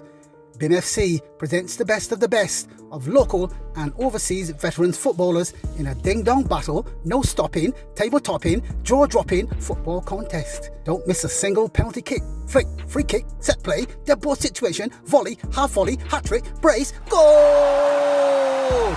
Follow us on Instagram at BIMFC246 or at Trevor Thorne Scores. On Facebook, visit Barbados Invitational Masters Football Classic and find us on our website at www.bdsmfc.org for all tournament details. Hi, I'm Renee, and we are absolutely looking forward to welcoming you to Infinity on the Beach. We offer staycations, and the reason people choose us is because we're located right in the heart of the Gap, within walking distance of everything, but when you come back to the hotel, you have your own respite. We are right on the beautiful Dover Beach, so we provide the perfect location for that mix of local excitement and entertainment and relaxing time on the beach. If you walk out of the hotel in either direction, left or right, you have a choice of restaurants, nightlife and amenities. So you never lack for anything to do. And when you come back to our property, you have a number of things you can choose from as well, including our beautiful Stefan's Beach Bar and Restaurant. The reason that many locals choose us, however, is because they say that when they come to stay with us, we make them feel like a tourist. And we're very, very proud of that fact.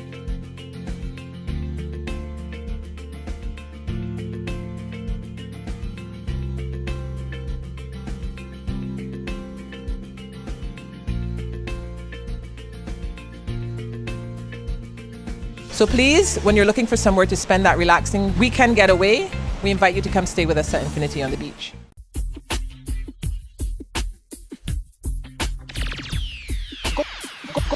Goalkeeper Sports Bar, Licorice Village, My Lodge Hill, St. Michael, Barbados. Telephone number 427-3168. Mobile number 826-0137. Lunchtime, Monday to Saturday from 11 a.m. On Wednesdays, cow heel soup. Fridays, meal cuckoo. Saturday mornings, sauce. Friday night karaoke starts at 8 p.m. The Goalkeeper Sports Bar, 427-3168 and 826-0137.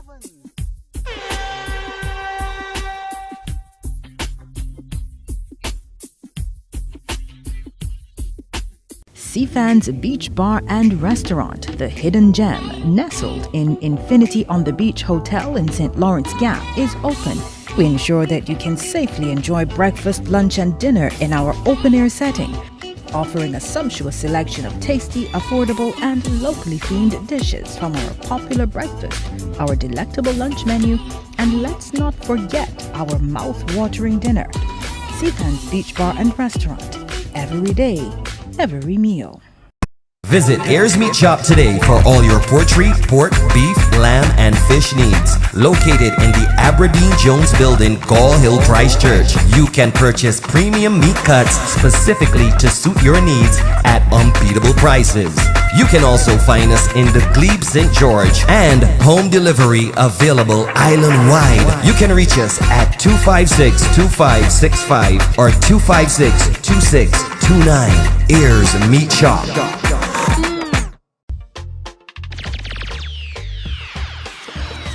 Scotty's Car Rentals. New cars, low prices. 7-seaters, Jeeps, small cars, and mid-sized sedans. From as low as 78 Barbados dollars daily. Special conditions apply. They offer free pickup and delivery. Fully loaded vehicles, visitor rental permits, comprehensively insured, GPS available, and ask about our lease. Down the left. And we're quickly stopped, so a free kick to Empire. Taken quickly. With a moment here, Mr. Alling, this is Carlton's goalkeeper. You did brilliantly, and we have to compliment you on a job well done.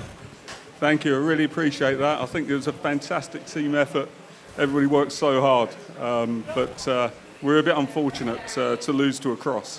Well, he said that he came to be the centre-back, but he was the centre-back, the goalkeeper, and everything on defence. Look forward to seeing you next weekend again. Thanks, man. I really enjoyed it. Blessings and God take you safely home. At the moment, though, it is Empire 0, Trent 0, ball played down the right-hand side of midfield. We wait to see what Empire could conjure up. Empire 0, Trent 0, leading ball, not a good ball, and Trent will come away with possession on the right-hand side. Yeah, pretty even game so far. Keith, as you see a ball played down the right, good play shown. And he will get to it on the right-hand side. Check spot, looks for some support. Finds it on the inside, just into the edge of the area. Collected. Good build-up play from Trent. Just as I say that, the ball is given away though. The possession is recycled pretty quickly. As Trent's look to get their first few attacks mustered. Attempted cross, but that's skewed off with the right boot and into touch. So that's a goal kick for Empire, who will be pretty happy with the start that they've had so far. 5 minutes are gone on the clock. They haven't had any real alarms at the back, and they've tried to muster a couple of attempts of their own as well too. So a good start from them as we see them restart down the left-hand side, which seems to be their preferred area of attack so far. Pace of the game, not extremely fast thus far.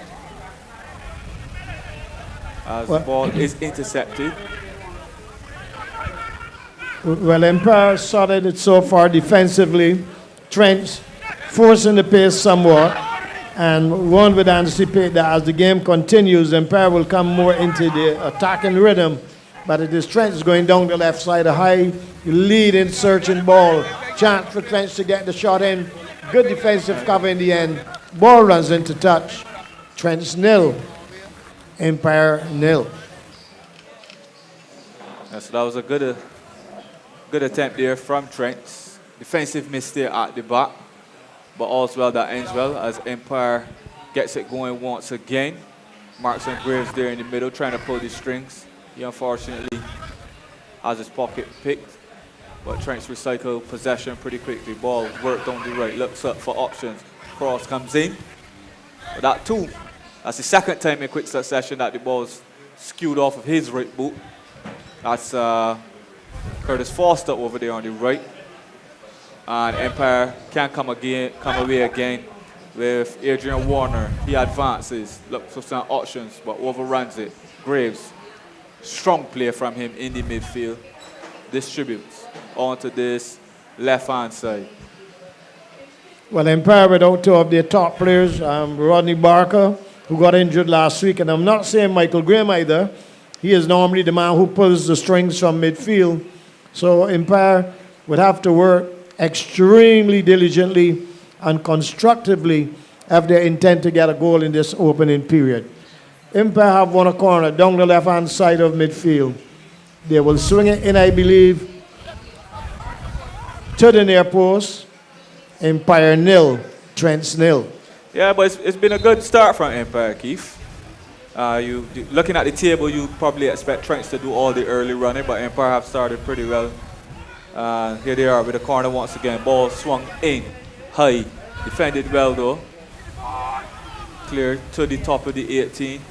Good take and turn there from Foster. That's good skill from him. And he in turn wins the free kick.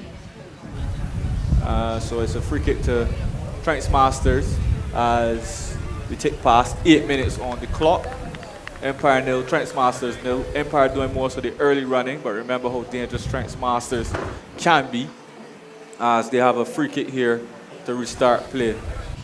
So ball worked onto the left side. Cycled around. With slow, intelligent possession here from Trent Masters. Good bit of skill right there. Ball worked around to the right. One-time pass.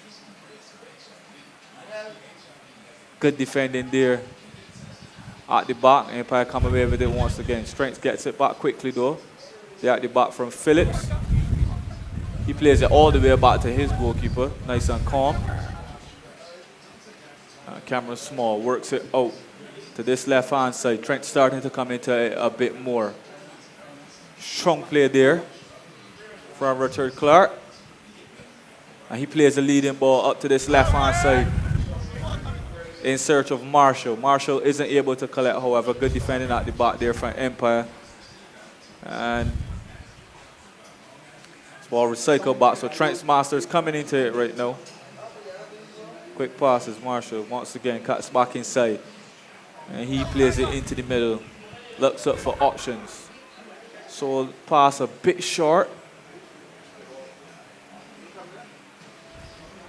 So Empire scrapping in the middle. Graves once again sends it to the right. Back to Graves. On to the left. Well, with 10 minutes gone, Marty, both teams searching, probing. They can't find anything of consequence at the moment. We need some shots at the goal, test the keeper, and see what they can do. But very cool, calm evening. Only some brilliant magic from either one of the two teams will get the crowd going. So it is Empire who have won another corner kick on the left-hand side. Will they swing this in right-footed to the near post? We wait and see. Empire 0, Trent 0. Just as soon as you asked for a shot there, Keith, we almost had one on target. Good bit of play down the left-hand side.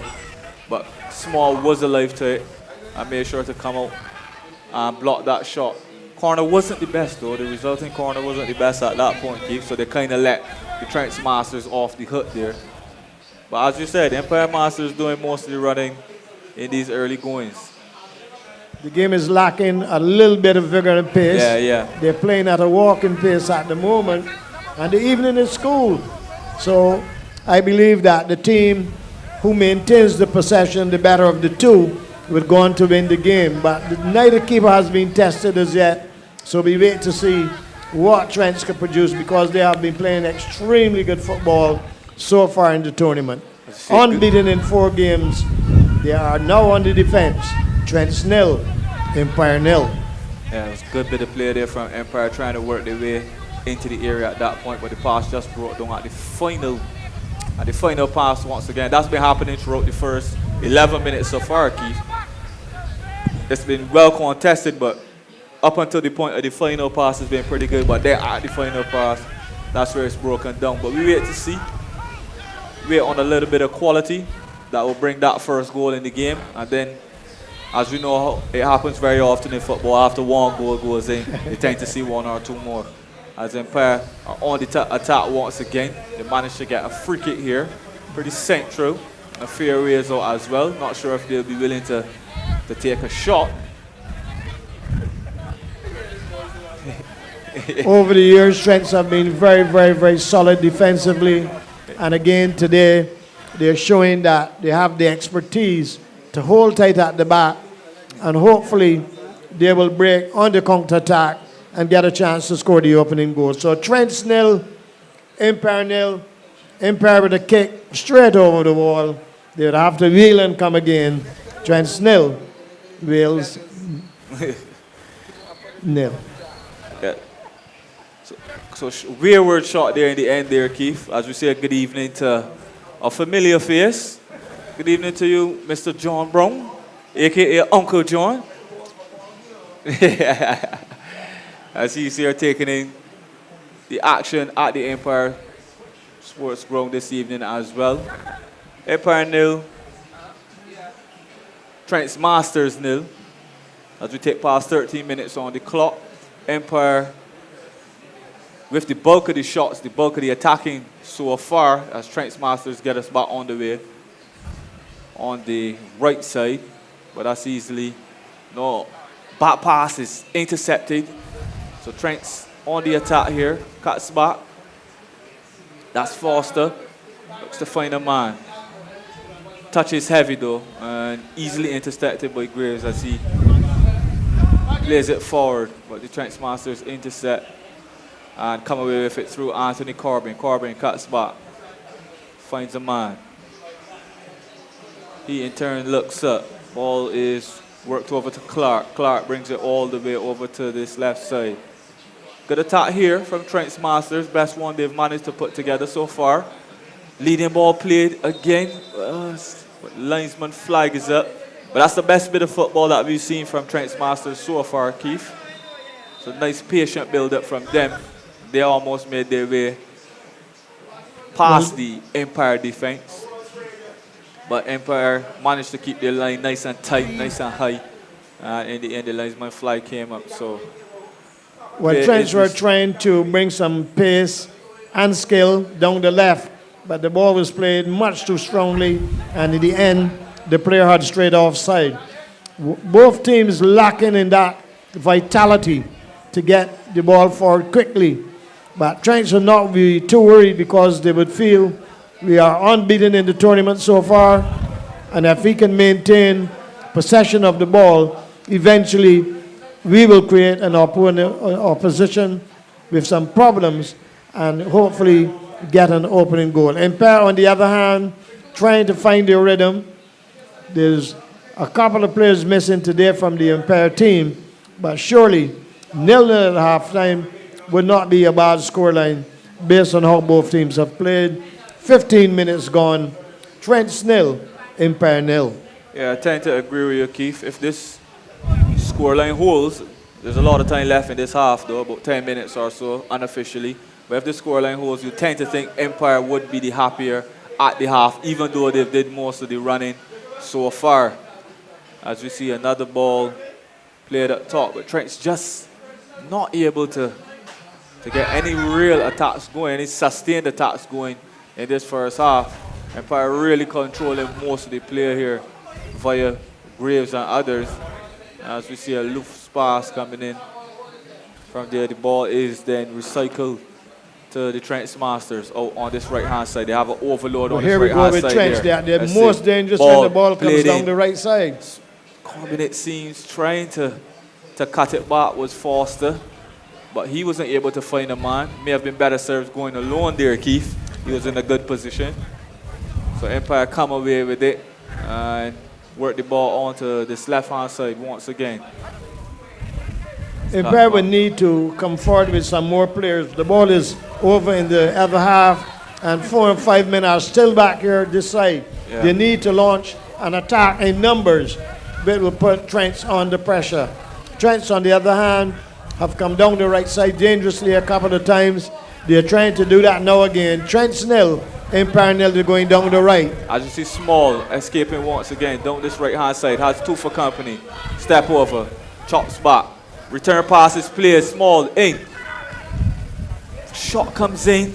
But it's well defended in the end. And for really the first time this evening, we see Trent making some inroads into this Empire defense. And it was pretty well defended in the end from Martin Graves on Empire's behalf. And it's the first corner of the evening for Trent's Masters. That is where the danger lies, down the right-hand side for Trent. So Empire would have to strengthen the left side of their defense. But Trent's probing and searching, shot off target, 17 minutes gone, Empire nil, Trent's nil. Trent's not necessarily making the most of that opportunity there, as that one was easily cleared. Empire back on the attack once again. All played in a bit behind him, puts his man under pressure, but he does well to recycle possession in the end. Finds him back once again. That's Adrian Warner. He does well to return. But Warner on it once again, plays it down the line. Graves asking for the referee's favor. Doesn't necessarily get it. He clearly doesn't agree, but it's a Trent throw. He has to get back.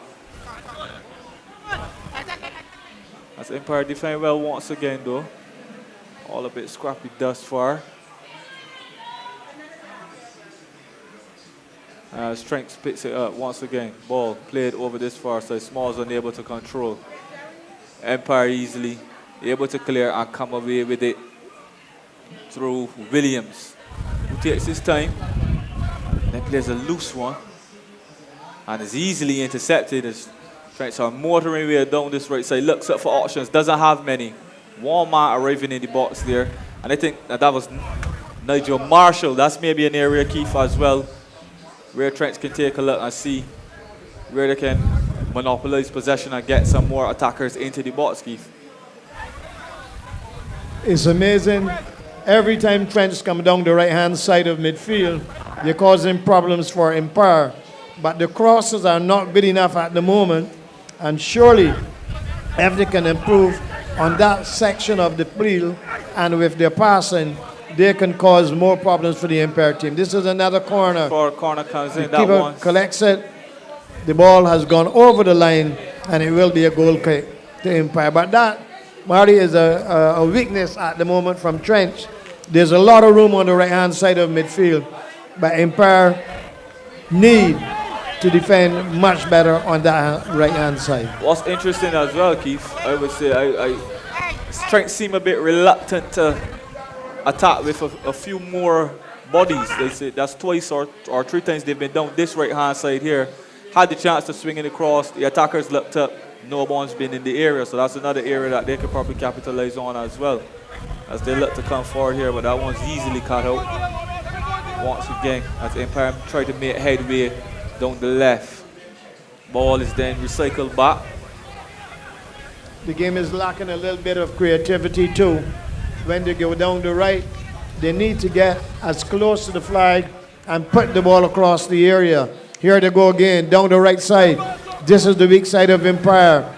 Can they conjure up the magic to get what would be an opening goal? I'm not sure they can, because they have broken down once again. Yeah, Trent Foster on the offensive again.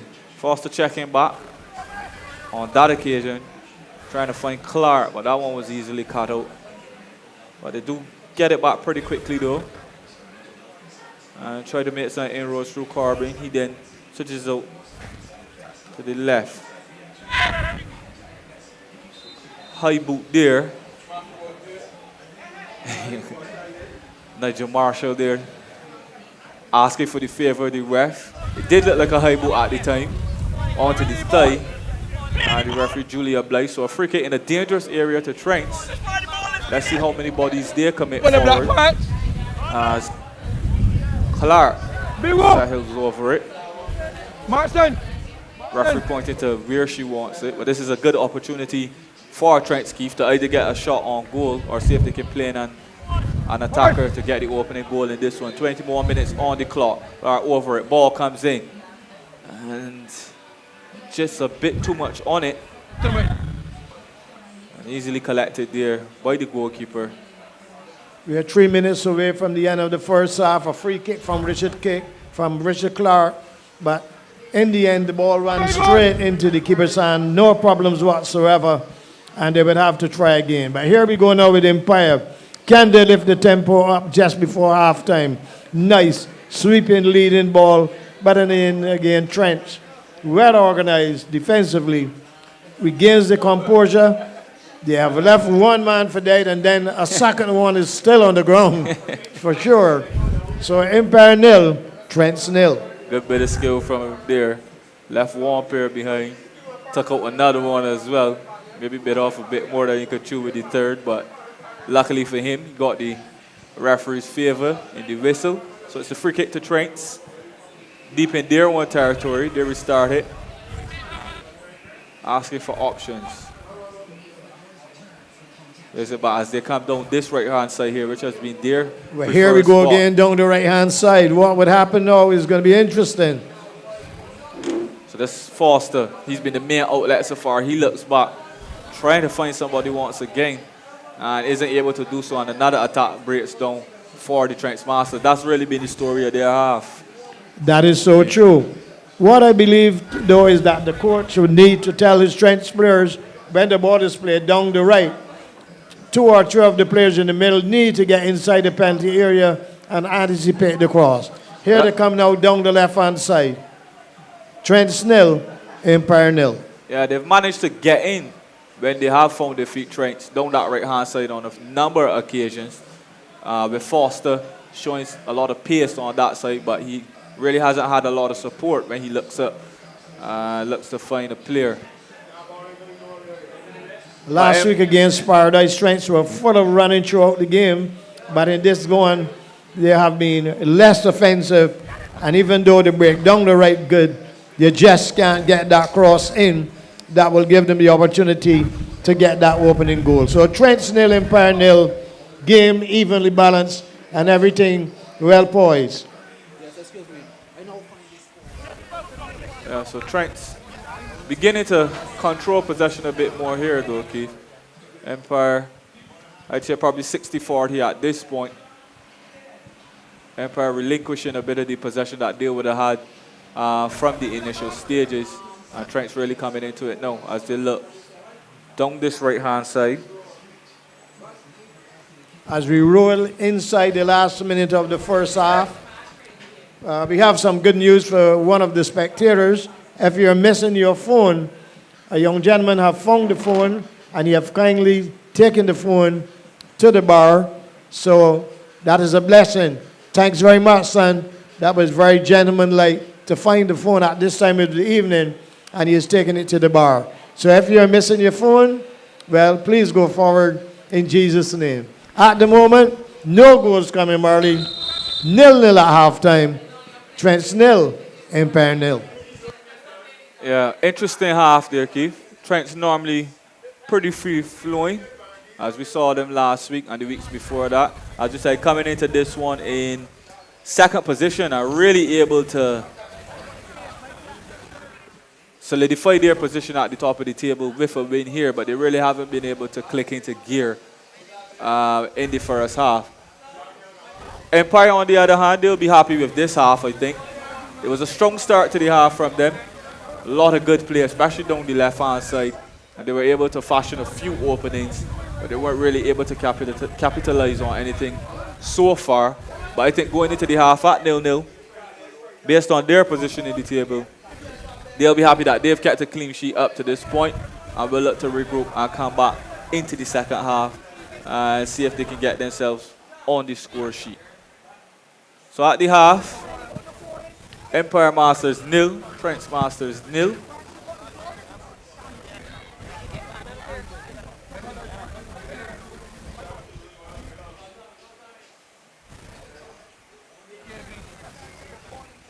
And we'll be looking to take a quick break and come back to you with some more analysis and the second half very, very shortly.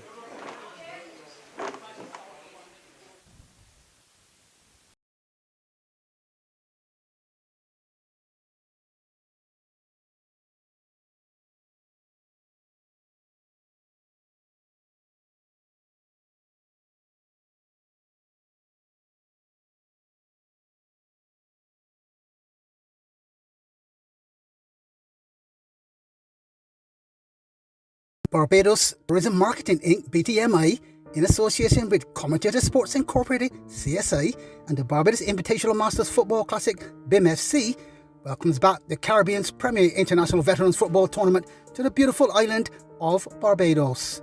BIMFC presents the best of local and overseas veterans footballers in a ding-dong battle, no stopping, table topping, jaw dropping football contest. Don't miss a single penalty kick, flick, free kick, set play, dead ball situation, volley, half volley, hat trick, brace, goal! Follow us on Instagram at BIMFC246 or at Trevor Thorne Scores. On Facebook, visit Barbados Invitational Masters Football Classic and find us on our website at www.bdsmfc.org for all tournament details. Hi, I'm Renee, and we are absolutely looking forward to welcoming you to Infinity on the Beach.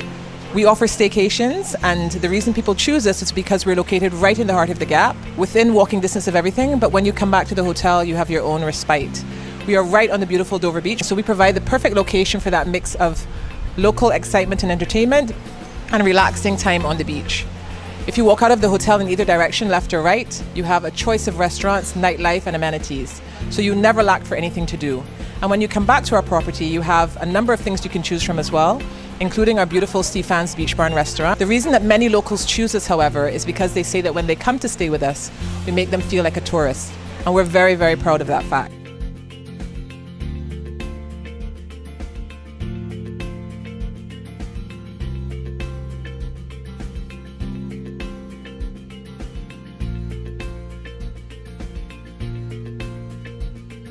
So please, when you're looking for somewhere to spend that relaxing weekend getaway, we invite you to come stay with us at Infinity on the Beach.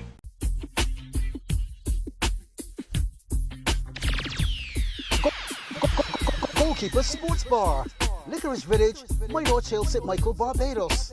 Telephone number 427-3168. Mobile number 826-0137. Lunchtime, Monday to Saturday from 11 a.m. On Wednesdays, cow heel soup. Fridays, meal cuckoo. Saturday mornings, sauce. Friday night, karaoke starts at 8 p.m. The Goalkeeper Sports Bar, 427-3168 and 826-0137.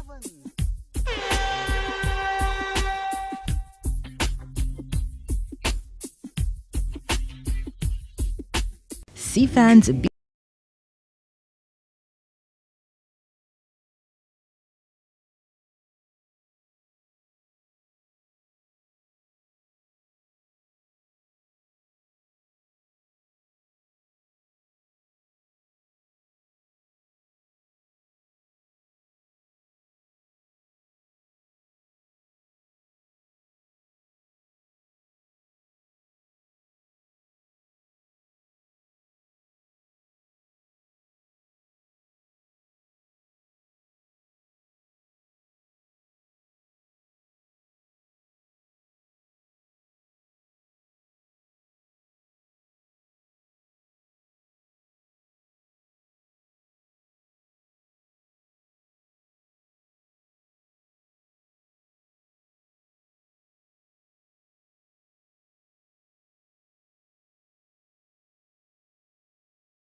Welcome back to coverage, second half coverage of this late kickoff in the 2023 BIMFC's OBL-FIT over 50s between Empire Masters and Trent Masters. Empire Masters 0, Trent Masters 0 at this point still. After evenly fought first half, both sides trading blows, but neither side really landing any haymakers. More like jabs and clenching up to this point. But both teams will hope, as they switch sides, that they can make a few more inroads in this second half, as we see a familiar sight here with what's going down the right-hand side. A little bit of trickery, trying to beat his man on this occasion. But that's actually well defended on the left-hand side. And it's gone up for a goal kick. So Curtis Foster in the action once again. Early in the second half, you saw a lot of that in the first half. Trent's Masters unable to really capitalize on that thus far. But that's a ploy I'm sure they'll continue to use as the game goes into its latter stages, as they try to make the breakthrough here in this one. As we see Empire coming away with possession on the right-hand side. Ball's played well into Graves. Graves intelligently plays it to the midfield, but that pass is cut out. Once again, as the Trent's Masters make their way onto the right. Foster, further right, cross comes in. Not sure if it was a shot or cross in the end, but maybe it was neither, because the ball sailed over the wall. Didn't manage to trouble the keeper or the Empire defense for that matter. So the score stays at 0-0. As we see the referee asking for another ball here. So the second half starting with Trent's Masters in the ascension at this point. Remember, it was Empire who really came out all guns blazing in the first half, but so far, Keith, it's Trent's Masters that have started the stronger in this half right here.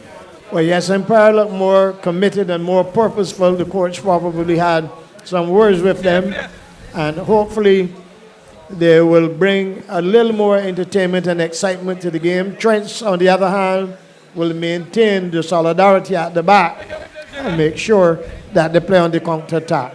So 0-0 as we go inside the first 5 minutes of the second half.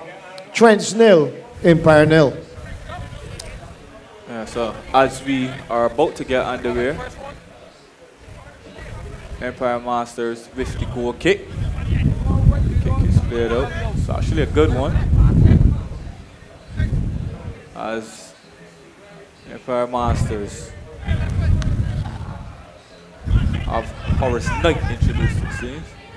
I mean, he had a big impact off the bench last week. He was part of the resurgence in that second half for the Empire Masters. So we'll have to see if he can do the same this evening. Over there wearing the number 20 jersey for the Empire Masters, as they managed to get themselves a throw on down this right side. So looking to muster their first attacks to the second half. Here's Graves, who's integral to everything good for the Empire team. He plays it back. Pass played forward, and it's another throw out on the right side to the Empire Masters as they inch their way up the field with just about 4 minutes gone in this second half, Keith. Still 0-0, but both sides still trying to make inroads here. I would like to see the game flowing a little quicker in this second half. It has been kind of lukewarm in the first half, but you never know with Trent. They can pull out a magical moment and score. They go it far down the right-hand side as they attack the goal away to our right. Yeah, well, you have to respect their position in the table, Keith. So you would know that they're a good side, and they're a side that can pull something from nothing, really. So they haven't been at their best this evening thus far, but the quality is there. Oh, See he a turned nice his bit of man play there. inside out there. That's a lovely looking ball, but he have straight offside. Momentarily, it looked like if Trent were going to go forward and get into the attack, but one of their strikers have straight offside, and they would have to try again. Yeah, Perfect evening for a good flowing football. 30 minutes gone.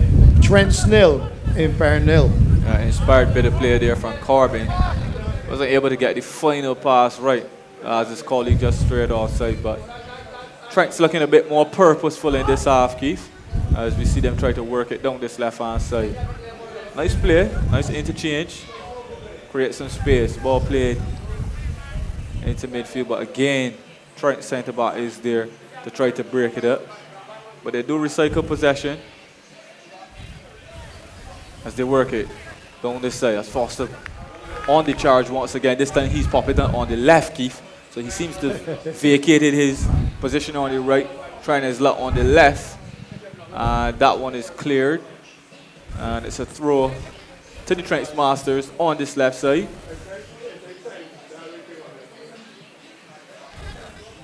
So the play, throw comes in. Headed clear. And further cleared by Empire. You see a real scrap for it over on that side. Corbin comes away with it in the midfield once again. Looks square. Finds his man. Ball is played further down this right side. It has a bit too much on it. So a good play comes to nothing in the end, Keith. It was a better build-up leading into that one. But that one breaks down once again. And it's the game is lacking a little bit, not being critical. It is lacking in cohesion. They put two passes together, but somehow they can't get the third and fourth pass put together. And what they would need to do is to get closer to each other, Murray, with the ball. They're playing these wide passes, but they have to remember that the players are not that young anymore. And in the end, they can't get it function effectively. So we wait to see what would happen. Yeah, one Still, Trent nil, Empire nil. Yeah, I agree with you there, Keith. A few expansive passes coming in, as opposed to some shorter passing. But we'll see if that fares well. As you see a robust challenge there coming in on this right-hand side. Trent's player upended. Defender on the ground as well. That's Foster. It seems he's been the danger man so far, so Trent wouldn't want to see him unable to continue. Referee blows a whistle. And it's definitely a free kick on this right-hand side for Trent in a dangerous area. This is a good angle to whip one into the area, Keith. So let's just hope both players are okay. Foster is back on his feet, so that's good to see. They're trying to pick the player up who is down injured there for Empire. Yeah. Since last week, they were having problems. Rodney Barker, Michael Graham, all injured. And another player went down there, down in the corner. He's back up on his feet now. It will give Trent an opportunity to at least get a shot on goal. The game is lacking in shooting prowess. So we wait to see. Trent with the free kick. That looks like Richard Clark again. Ball headed away by Empire. And Empire will try to spread it on the right-hand side of midfield. Here we go with Empire down the right. So that was Clark with a quick free kick, but really didn't pay dividends for Empire. That's a beautiful piece of attacking play there. This should be a goal. This should be a goal. Cut across and Grace is in. That was a lovely movement. The pass a little too straight, but in essence, Empire should have opened the scoring then. Empire nil, Trent nil, and Trent's looking to go forward on the break. But it was a great piece of anticipation on the behalf of the keeper there, Keith, or else it would have been 1-0 with Graves ghosting into the penalty area really for the first time in this game. But really, really nice piece of play for Empire. And that's easily their most dangerous attack this half thus far. As we see them with possession once again. Looks up, surveys, ball onto this left-hand side. Leading pass is played. Will Knight be able to get there? No. Knight isn't necessarily able to collect that one, and Trent's able to clear, but it just goes straight back to Graves, who looks up. finds Nowell. Isn't able to connect on that occasion. Clark, leading ball.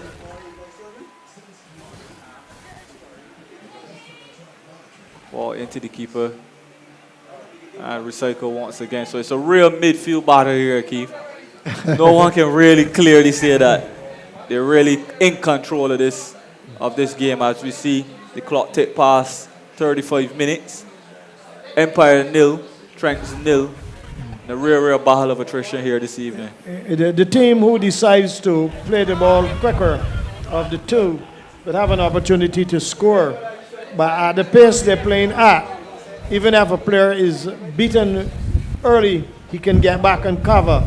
So someone from either side needs to step up with the movement of the ball, go at speed because the evening is very cool. Yeah. So I would like to see some speed injected into the game. Maybe my good friend Mr. Wickham on the left would be a good man to bring on as a sub, but he has retired now from the game, so he will have to watch. The ball comes across. 0-0 the scoreline. As we saw, Clark tried to inject a bit of pace into the attack on that occasion, won himself a corner.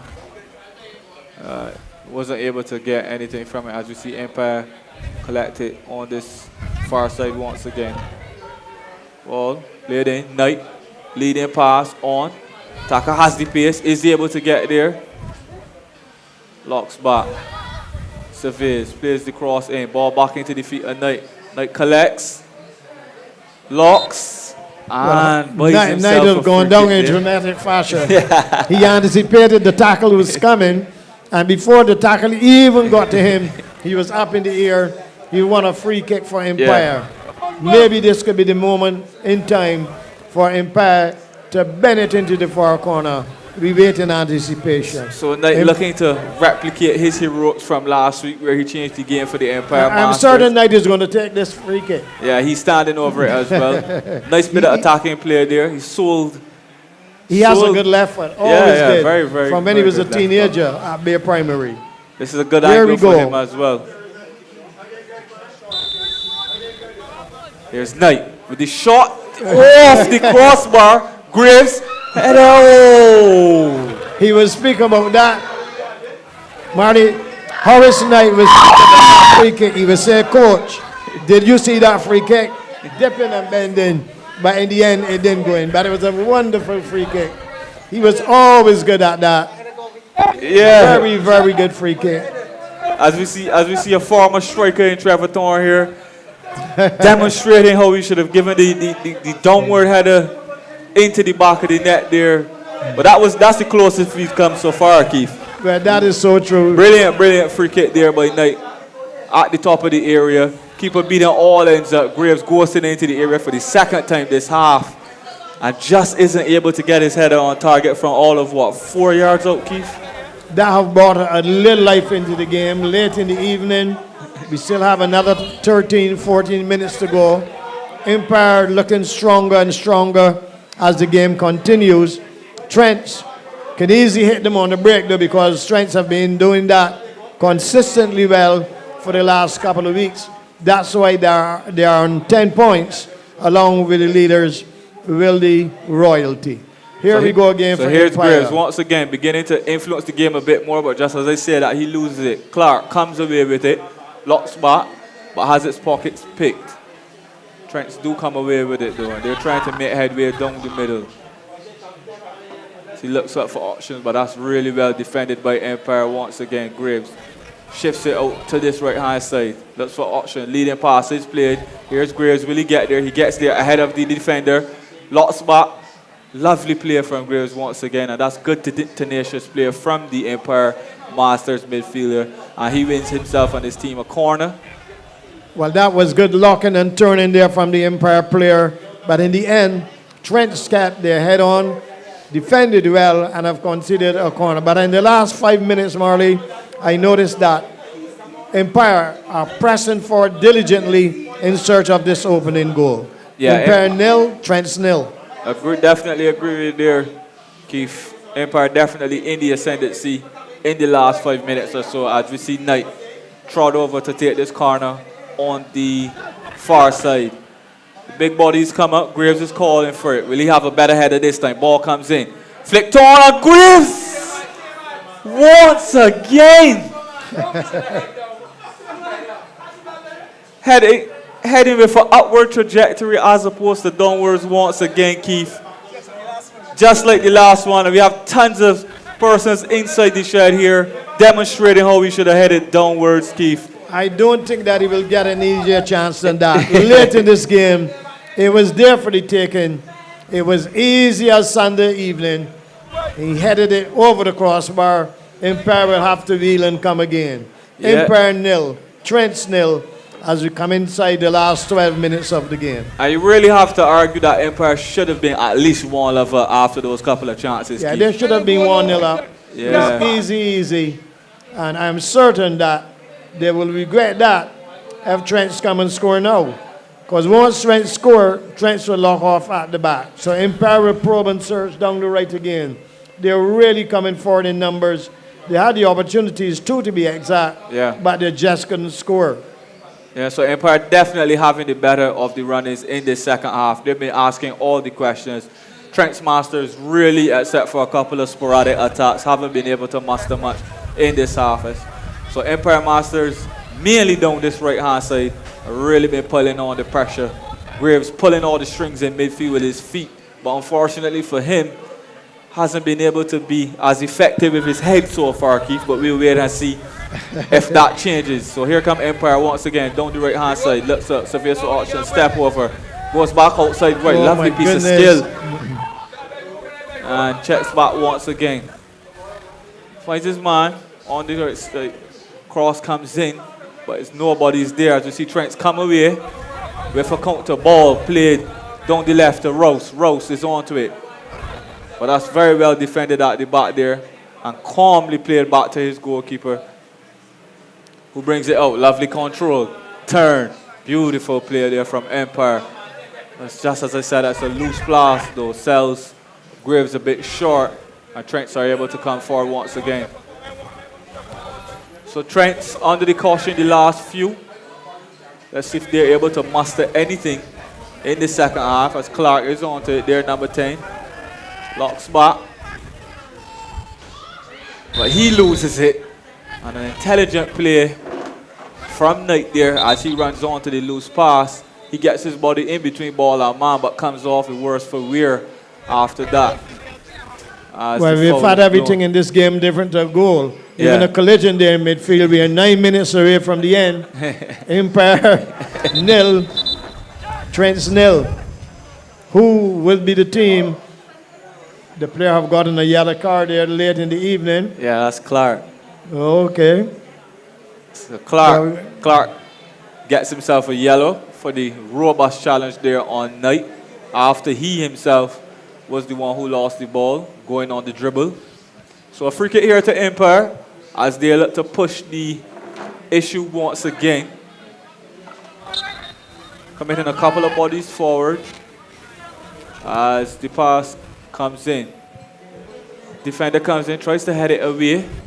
Misses it initially, but the ball is eventually cleared. Well, like I said, they had everything. He even missed kicking there and falling over. As good leading ball again. Comes back in. That's easily cleared on that occasion though.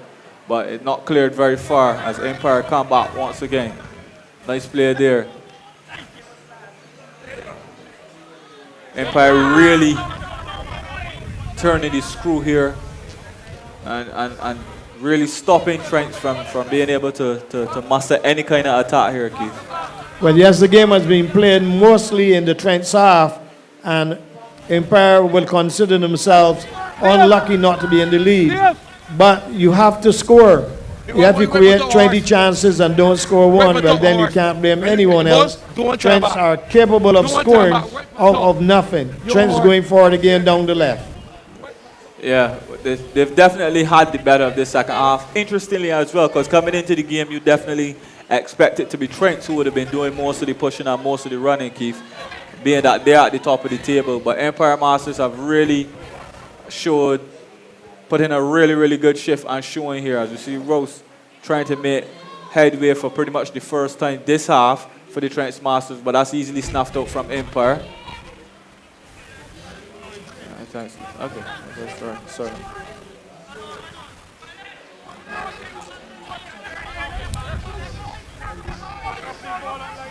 But Trent still in it. As we know, in football, if you don't score your chances, you leave yourself open to a counter, and maybe even open to losing the game. As Trent's for here tonight. 1-2. Graves manages to get it out to the right-hand side. Empire still believing, still pushing. That's a good ball. Almost getting themselves in at the back post, our Empire, but that one's cleared away from Trent as we take past 45 minutes on the clock, Keith. Empire asking all the questions. Definitely so. By now, Trent should have been dead, buried, and gone, but they're still alive and fighting. Who knows? They could come and get that late goal, and that would be the end of it all. Empire probing, searching, just can't find. This is Knight, the man who took that majestic free kick. He is limping all over the place, but he is capable of scoring if he gets the ball in the right area. Empire going forward again. Trent's defensively solid. That's a free kick, I'm sure. The flag goes up. We are down to the last 5.5 minutes. Empire 0, Trent's 0. And remember, in the first match, Marley, it was very late in the game before Vintage scored that brilliant goal against Carlton. Maybe we are in for some dramatics here right at the end. Definitely. It was a closely fought game, similar to this one. But it was late in the day that the goal came for Vintage and broke the Carlton hearts. So both sides will have to be wary of that as we take into the closing minutes of this second half here. Empire 0, Trent 0. As we see Trent's venture past the halfway line for one of the few occasions this half, but that attack is quickly snuffed out. And it's a throw to Empire once again as they look to make some headway down this left-hand side. Throw is taken quickly. Nice bit of skill there. Did well to get out of that cul-de-sac there. On that occasion, Keith, did Graves, as he wins himself a free kick. So a free kick to Trent on this right-hand side. I know you want to, because Travis is on the far side, remind the fans that the games tomorrow will not be here at Bank Hall. They'll be at the new venue at Rubis. And I guess you would want to enlighten them, Marley, that the games tomorrow will be played at the new venue. Yeah, games tomorrow being played at the Rubis playing field, old Texaco playing field. So make sure to remember that one. Games not being played here at Empire, going to be played at the new Rubis ground. So definitely come out tomorrow and enjoy some more of the action. As we see a throw into Trent on this left-hand side. They're trying to make a fist of it here in the closing stages. 48 minutes on the clock unofficially. So we're taking into the final minutes of this one right here. Trent 0, Empire 0. Anyone you think that scores right now will definitely win it. Well, there's Trent's looking to probe and search and find. They're deep inside the last 4 minutes of this game. Trent's going forward on the left. Empire defending strongly. Here we go with Empire down the right-hand side. They have created most of the opportunities from that side of the field.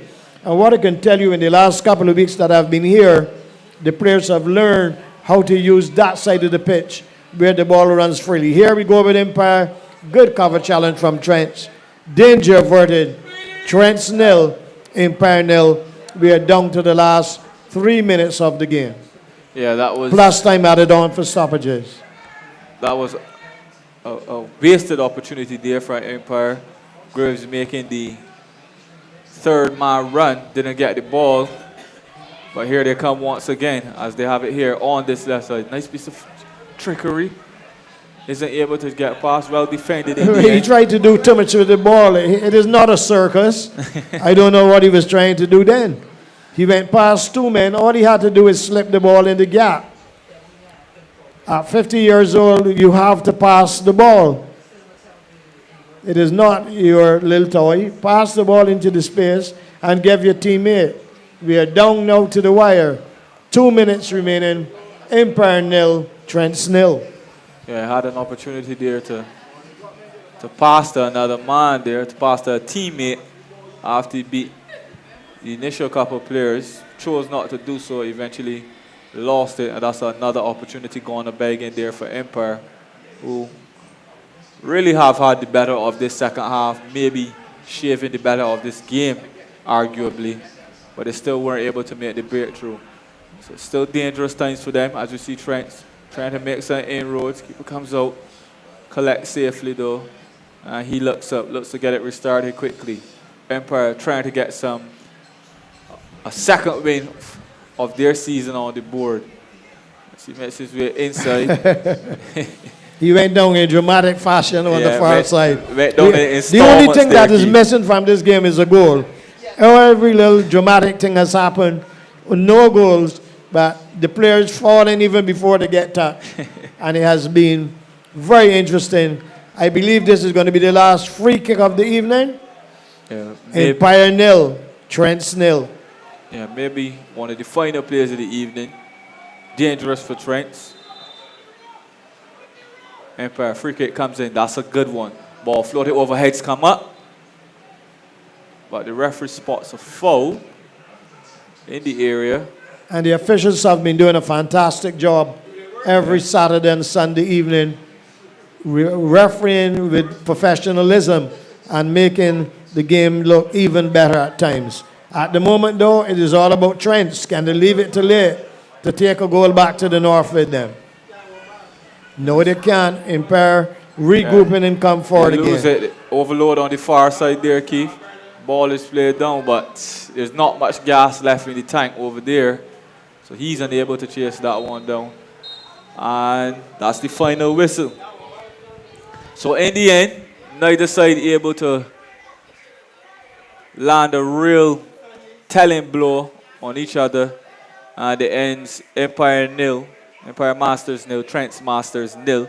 So Trent's Masters, they'll still go to the top of the table with that draw, having played a game more over the Wildy Royalty. The Wildy Royalty will be in action coming up, and they'll look to have something to say about that as they look to regain pole position. Empire Masters, that's a decent draw for them in the end, all things considered in the table. They were third from bottom going into this one with one win, so they're able to get themselves a point and move on to 4 points. Probably maybe a bit disappointed in the end based on how the game was played, because they did do most of the running. First half was pretty even, Trevor, but later on, but in the second half, you definitely have to say it was a strong showing from Empire. They seem to be a second half side, Trevor. They did the same thing last week. And after that performance there, they'll be kicking themselves after a few very, very presentable opportunities that they weren't able to get the win there in the end. But good draw for them in the end, Trevor, you have to say.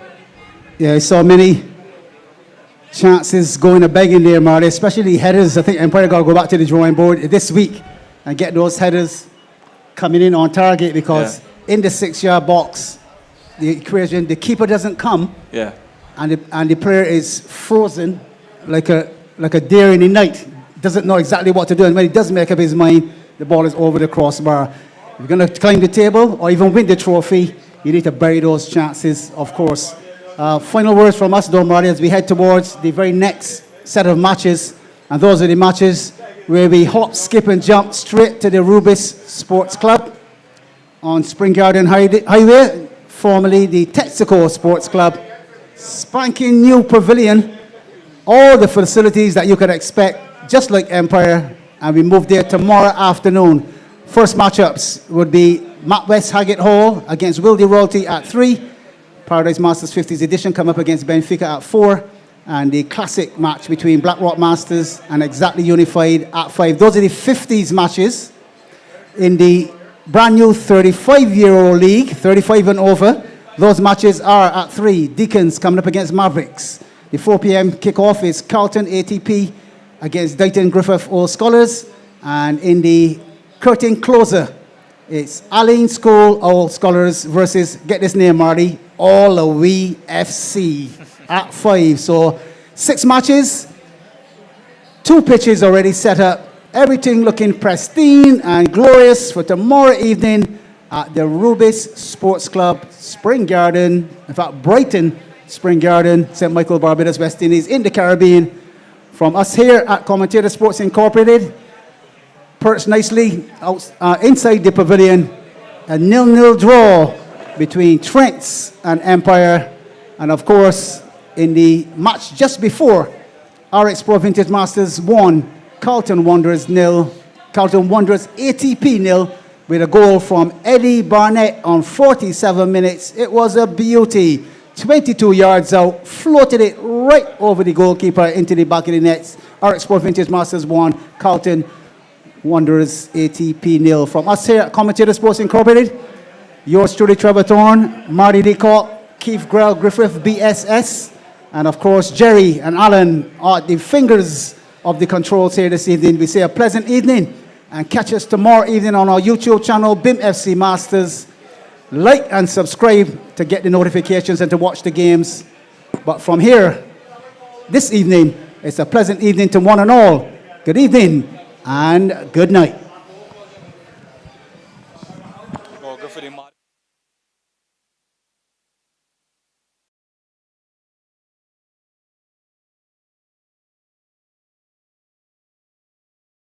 Barbados Tourism Marketing Inc. BTMI, in association with Commentator Sports Incorporated CSI and the Barbados Invitational Masters Football Classic BIMFC, welcomes back the Caribbean's premier international veterans football tournament to the beautiful island of Barbados.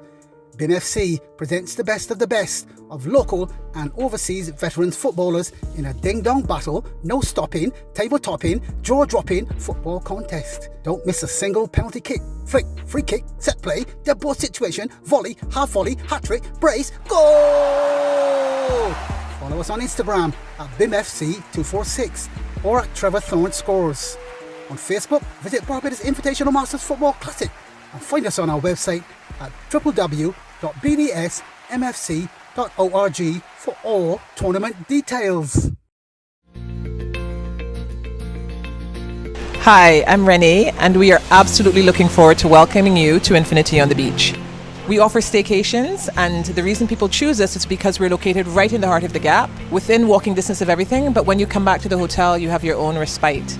We are right on the beautiful Dover Beach, so we provide the perfect location for that mix of local excitement and entertainment and relaxing time on the beach. If you walk out of the hotel in either direction, left or right, you have a choice of restaurants, nightlife and amenities. So you never lack for anything to do. And when you come back to our property, you have a number of things you can choose from as well, including our beautiful Stefan's Beach Bar and Restaurant. The reason that many locals choose us, however, is because they say that when they come to stay with us, we make them feel like a tourist. And we're very, very proud of that fact.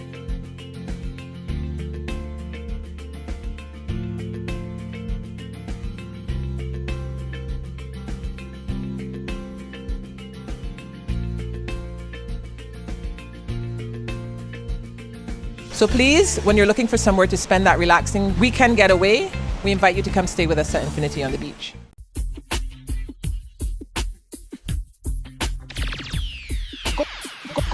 Goalkeeper Sports Bar, Licorice Village, White Hill, St. Michael, Barbados.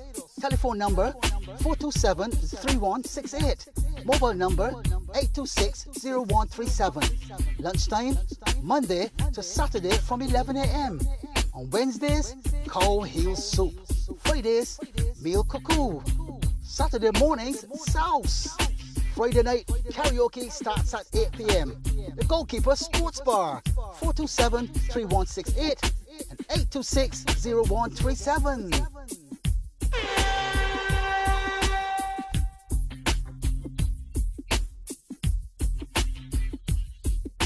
Seafans Beach Bar and Restaurant, the hidden gem nestled in Infinity on the Beach Hotel in St. Lawrence Gap, is open.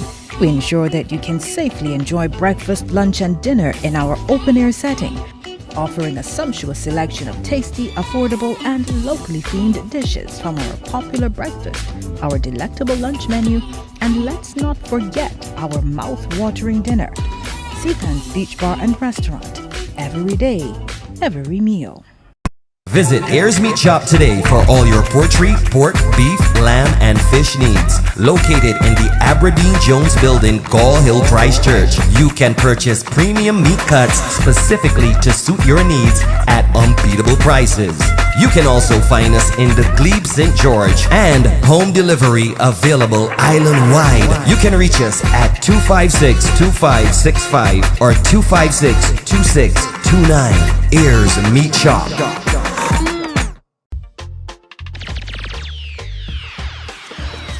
Scotty's Car Rentals. New cars, low prices. 7-seaters, Jeeps, small cars, and mid-sized sedans. From as low as 78 Barbados dollars daily. Special conditions apply.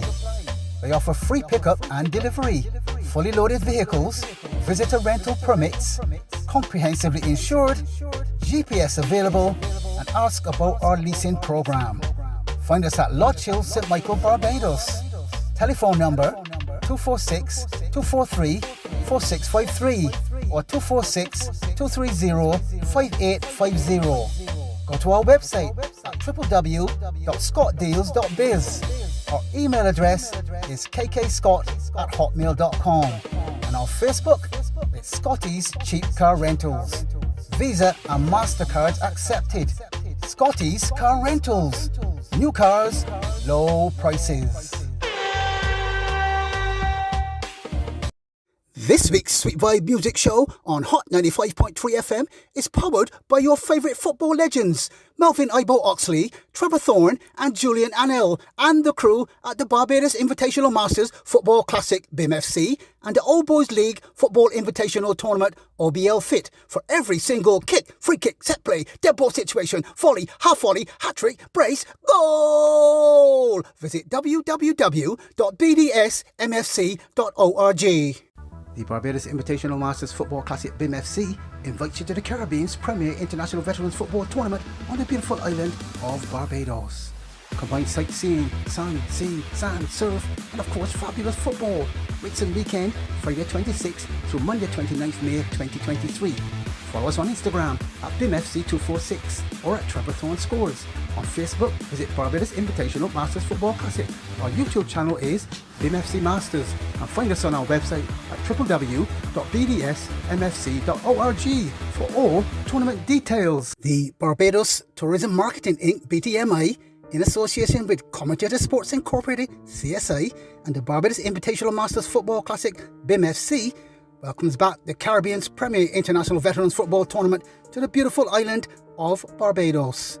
BIMFC presents the best of local and overseas veterans footballers in a ding-dong battle, no stopping, table topping, jaw dropping football contest. Don't miss a single penalty kick, flick, free kick, set play, dead ball situation, volley, half volley, hat-trick, brace, goal! Follow us on Instagram at BIMFC246 or at Trevor Thorne Scores. On Facebook, visit Barbados Invitational Masters Football Classic and find us on our website at www.bimfc.org for all tournament details.